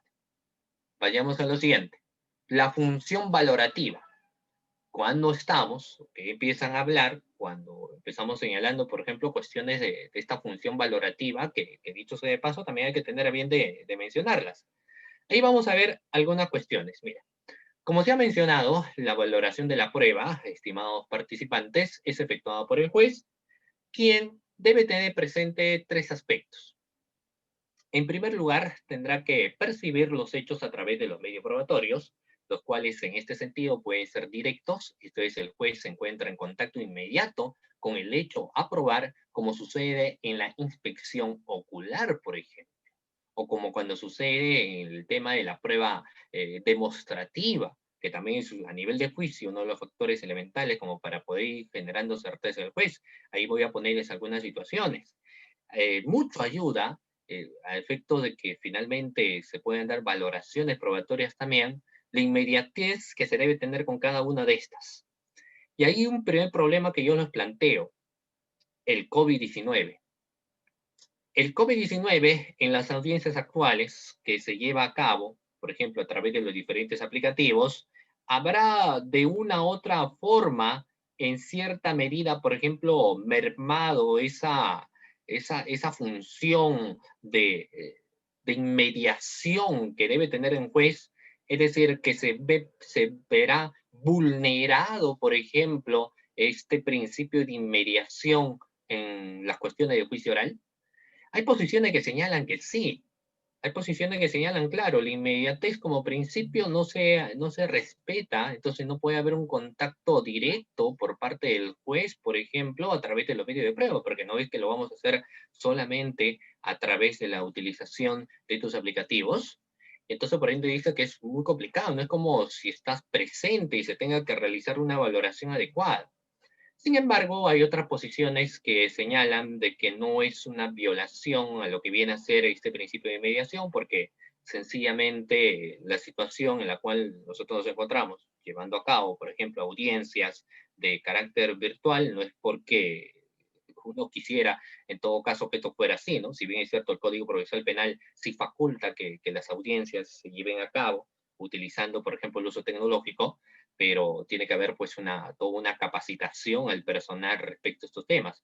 El caso es que cuando empezamos el año 2020, nadie nos dijo, iniciando por si acaso, ustedes que trabajan como operadores de justicia, ustedes abogados litigantes, por si acaso prepárense, que este 2020 las audiencias van a ser virtuales. O sea, nadie esperaba esa situación.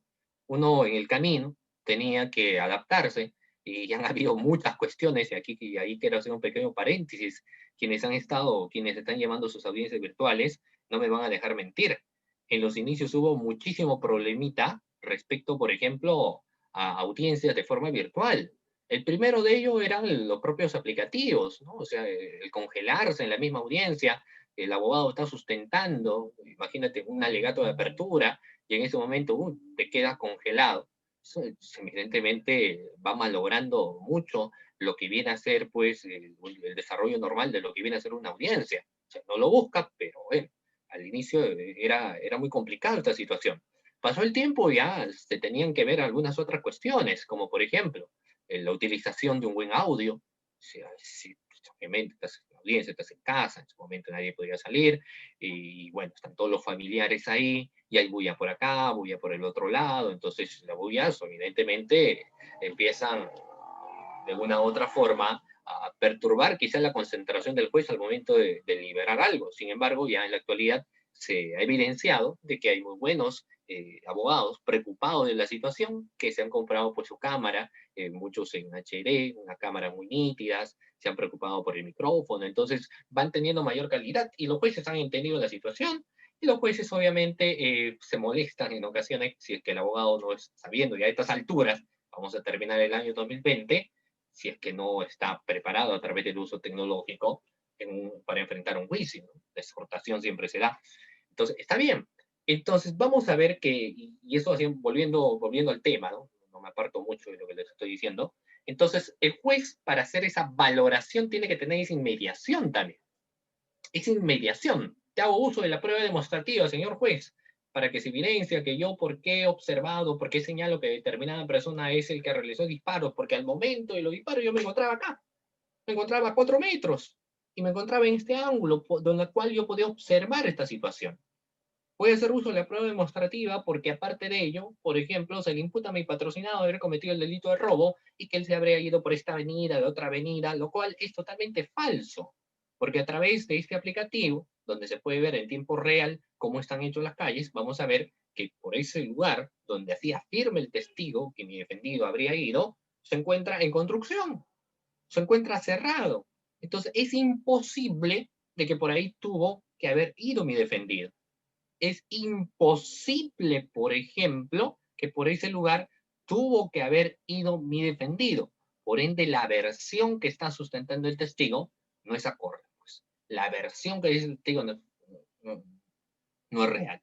Y eso es una apreciación que lo van suscitando, es una valoración que le van dando. ¿Correcto? Muy bien. Entonces, hoy en día, pues vemos que hay que ver ya más bien con otro ángulo esta situación por la cuestión de emergencia en la cual nos encontramos. Sigamos. En segundo lugar, el juez deberá efectuar una representación o reconstrucción de los hechos en su conjunto.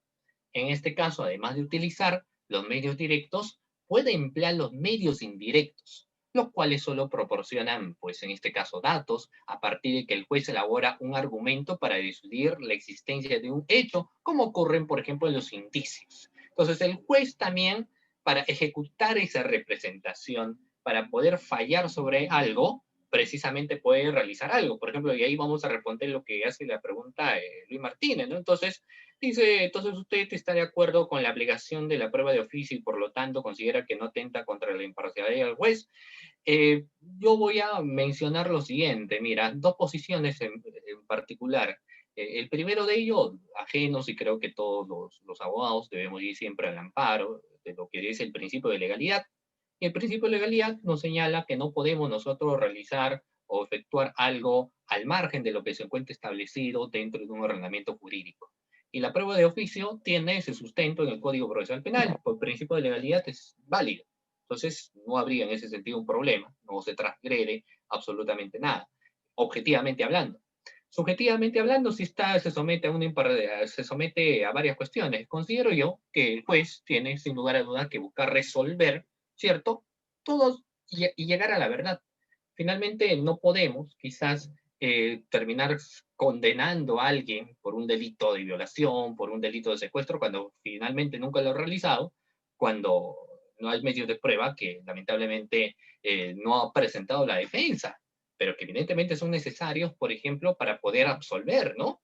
Entonces, si el juez lo puede considerar necesario, considero yo que no habría, pues, en este caso, un atropello a lo que viene a ser la decisión, porque uno, reitero nuevamente, con cuestiones de decisiones por parte del juez, tienen que buscar llegar a la realidad de los hechos. En tercer lugar, el desarrollo de una actividad analítica o de razonamiento mediante el cual se obtienen las inferencias de los datos percibidos. Ahí importante, ¿cómo llegamos finalmente a cuestiones de inferencia? Eso sí es uno de los factores que me parece muy interesante. ¿Cómo inferimos algo? ¿Cómo llegamos a cuestiones de inferencia, doctores? Porque claro, hay que ver, tengo estos hechos se realizan de esta manera, estos hechos se han efectuado de esta forma, y cómo llegamos a esas inferencias existentes. ¿De qué manera se llegan a esas situaciones de inferencia? Eso es vital. ¿Por qué? Porque no es suficiente solamente contar hechos que dice la parte, por ejemplo, el Ministerio Público, o los hechos que está dando la otra parte, sino finalmente cómo arribar de manera concreta, de manera directa, a cuestiones de inferencias. A cuestiones de inferencias. Ese es un factor importante que debemos tener en cuenta. Siguiente diapositiva.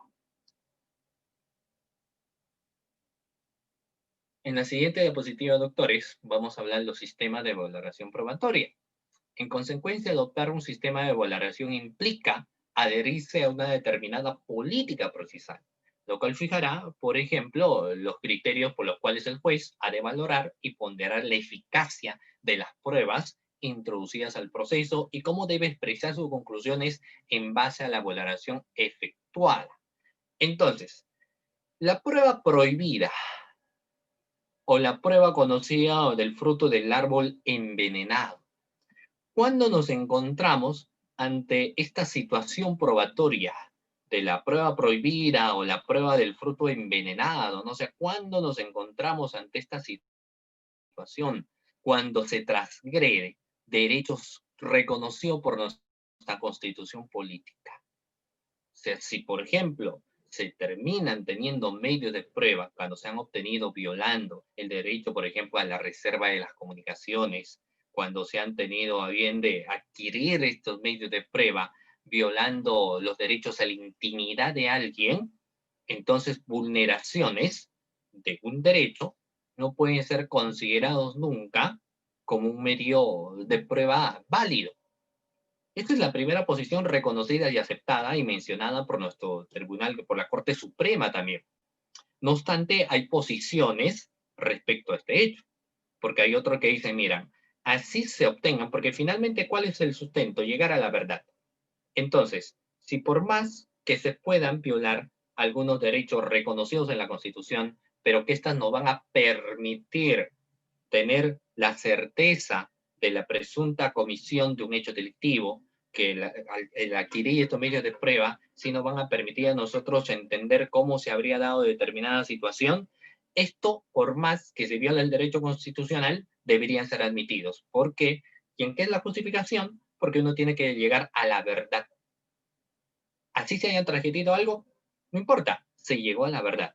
Pero finalmente eso es una posición, ¿no? Finalmente eso son posiciones que uno va encontrando. Son posiciones respetables, posiciones distintas que uno puede encontrar, pero lo que es cierto es que, nuevamente, reitero, por tema de principio de legalidad, no podemos nosotros tener medios de prueba que se adquieran sin vulnerando derechos constitucionalmente reconocidos.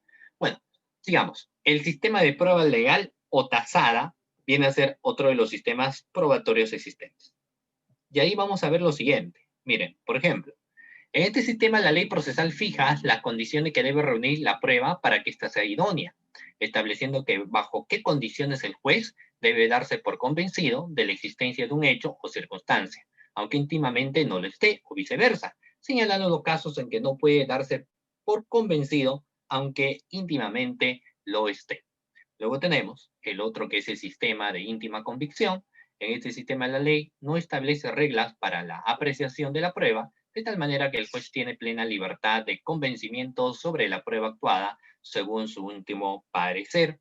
Y luego, finalmente, tenemos también el sistema de la libre convicción o sana crítica racional. ¿Qué nos señala este caso en concreto? Que este sistema está referido a la facultad que tiene el juez de apreciar la prueba con la libertad a fin de descubrir la verdad. Ello supone la existencia de pruebas que actuadas en presencia del juzgador posibilitan la convicción necesaria para él, para la expedición de la sentencia debidamente fundamentada.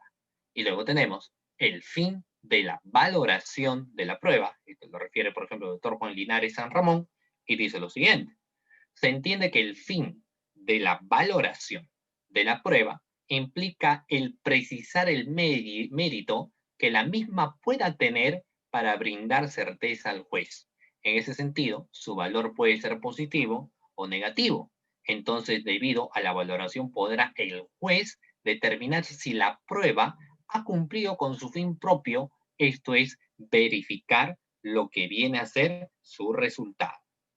Reiteradamente, esto quiere decir verificar lo que ha dicho su resultado. Ahora,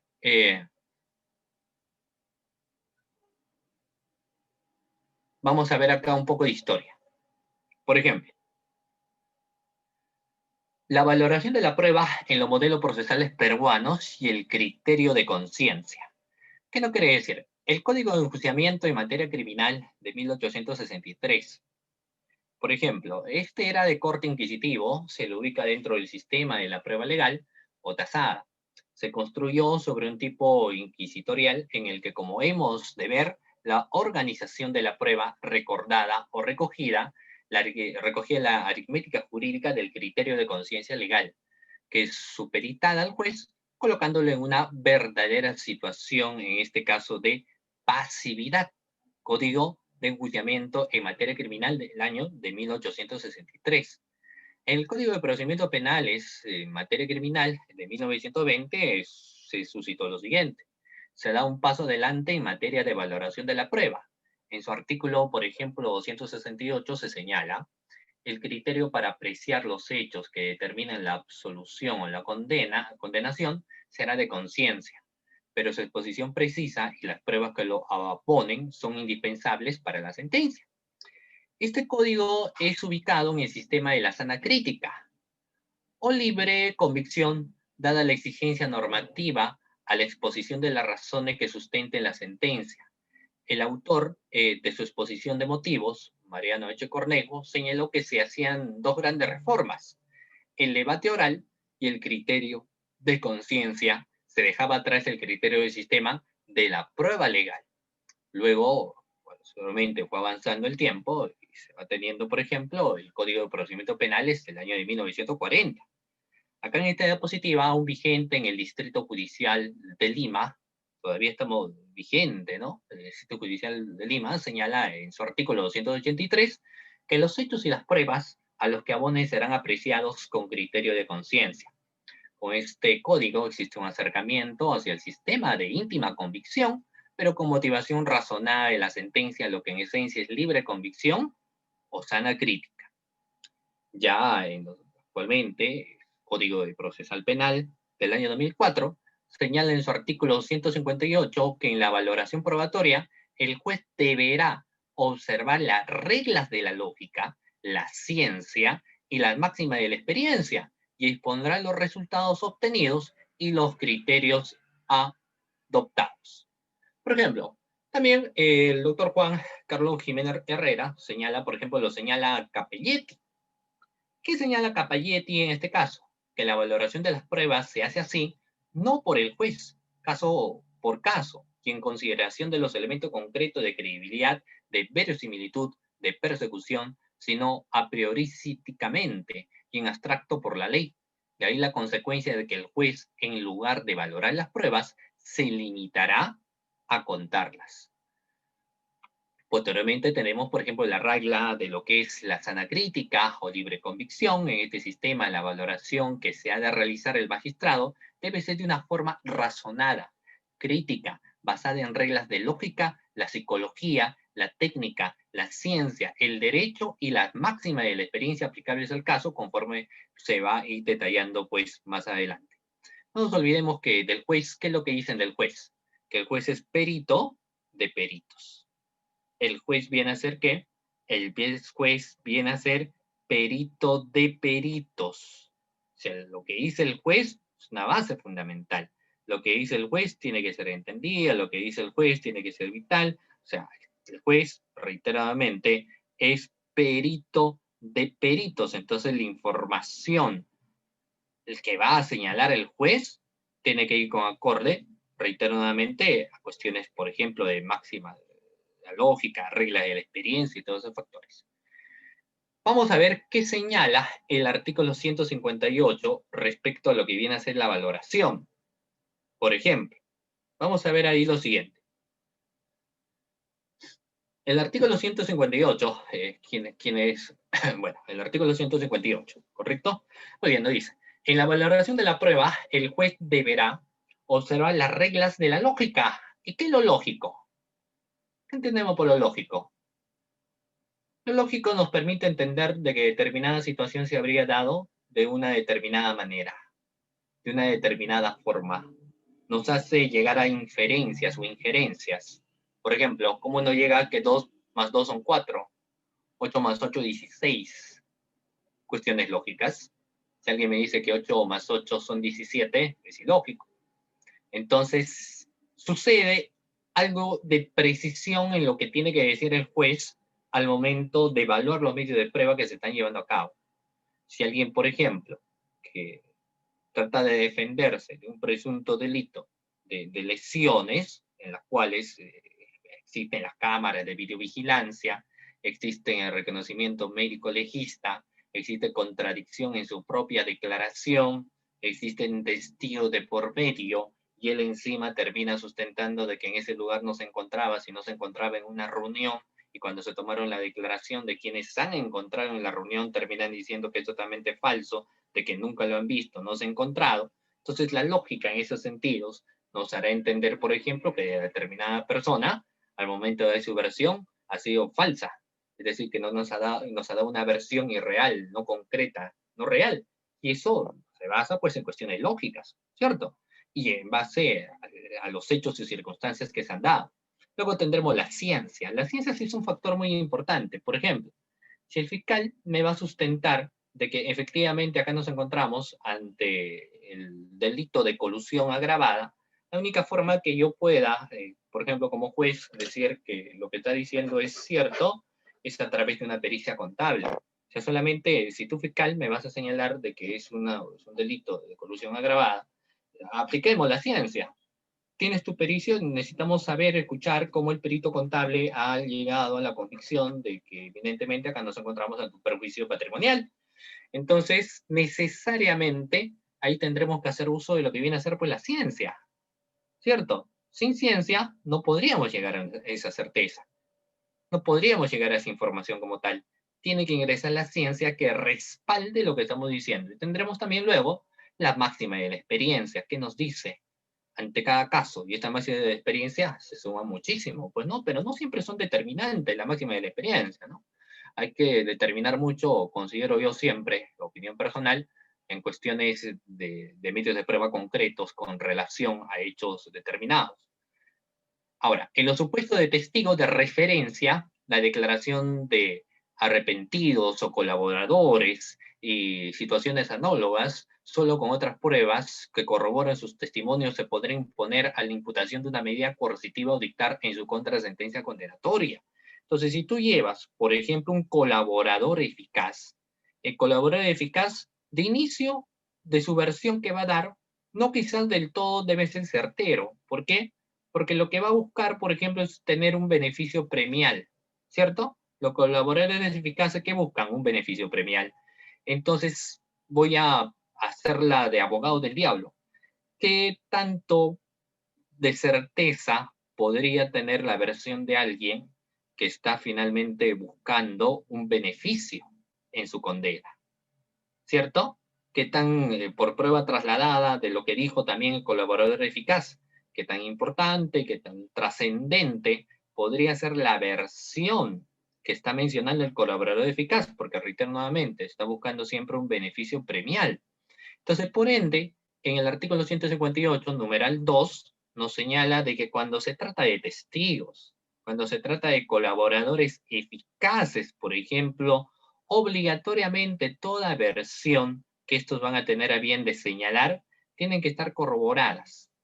tiene que haber una corroboración. Si el colaborador eficaz dice que determinada persona tiene un determinado suma de dinero, porque ahí se han lavado el dinero y tiene los bienes no habidos, etcétera, entonces habrá que realizar como acto de investigación, por ejemplo, la incautación, y que estas incautaciones y todo lo que se ha obtenido han sido producto de la versión que ha señalado el colaborador eficaz, y eso es lo que le estoy presentando a juicio. Entonces, ahí sí vemos cómo esa versión que ha señalado va teniendo un efecto bastante importante, porque no solamente la versión que ha dicho, sino cómo yo le he corroborado a través de los actos de investigación que se han desplegado. Entonces, eso es importante. No podría de ninguna manera solamente ser analizado o ser visto el hecho de que, por ejemplo, alguien da una versión y finalmente la versión que señala no tiene ningún parámetro de sustento probatorio, entonces solamente quedaríamos en versiones abstractas. La prueba por indicios. Mucho se ve esta otra situación, numeral 3, del artículo 158, cuando empezamos a mencionar este aspecto de la prueba por indicios. A veces en los delitos contra la administración pública es muy complicado hallar temas de prueba directa, entonces uno va sustentando más cuestiones de prueba indiciaria. Entonces, la prueba por indicio requiere, primero, de que ese indicio, como estamos señalando, se encuentre probado. Que la inferencia esté basada en las reglas de la lógica, la ciencia o la experiencia. Que cuando se trate de indicios contingentes, estos sean plurales. Aparte de ello, concordantes y convergentes, así como que no se presenten contraindicios consistentes. Valoración de la prueba y la presunción de inocencia. Siguiente diapositiva, por favor. Cuando hablamos de este factor, nos dice lo siguiente: la valoración de la prueba y de la presunción de inocencia está muy ligado al tema de la responsabilidad penal respecto del justiciable. Conforme señala el aforismo romano, no lo pena sin iudicio, puesto que la única forma de romper el principio de inocencia es a través de una sentencia condenatoria. De ahí que miradas existentes señala Miranda Strampes, por ejemplo, señale lo siguiente: que el reconocimiento constitucional de la presunción de inocencia como derecho fundamental y su planificación en los textos procesales penales ha tenido una incidencia decisiva en la propia conformación de un modelo constitucional de proceso penal de tipo acusatorio. Muy bien, doctores, de esta manera llego a la parte final en esta ocasión de mi disertación con cada uno de ustedes. Quiero agradecer siempre a la prestigiosa institución CEFOCAP, Centro de Formación y Capacitación. Les invito también a seguir la página de este Centro de Formación y Capacitación, que siempre van realizando varios eventos académicos, y agradecerle también a cada uno de ustedes, toda la persona que ha estado participando, a quienes se encuentran acá en el Zoom, a quienes nos están viendo a través de lo que es la página de CEFOCAP. Un agradecimiento a cada uno de ustedes por su participación, ¿correcto? Entonces, hay que tener en cuenta esa situación, agradecerles a cada uno de ustedes y recordar lo siguiente: que en aspectos procesales siempre va a ser vital, siempre va a ser importante, no solamente los hechos que uno señala, sino también cómo contamos con medios de prueba que sustenten esas versiones que nosotros estamos manifestando. Mi agradecimiento de todo corazón a cada uno de ustedes. Es admirable, el año va pasando rápido. Muchísimas gracias por haberme acompañado durante este tiempo. Muchísimas gracias a toda la persona que nos están viendo también. Dios mediante, nos estaremos viendo en una próxima oportunidad. Muy buenas noches con cada uno de ustedes. Buenas noches, doctor. Muchas gracias por su intervención. Bien, chicos, hemos finalizado la sesión de hoy. Hasta una próxima oportunidad.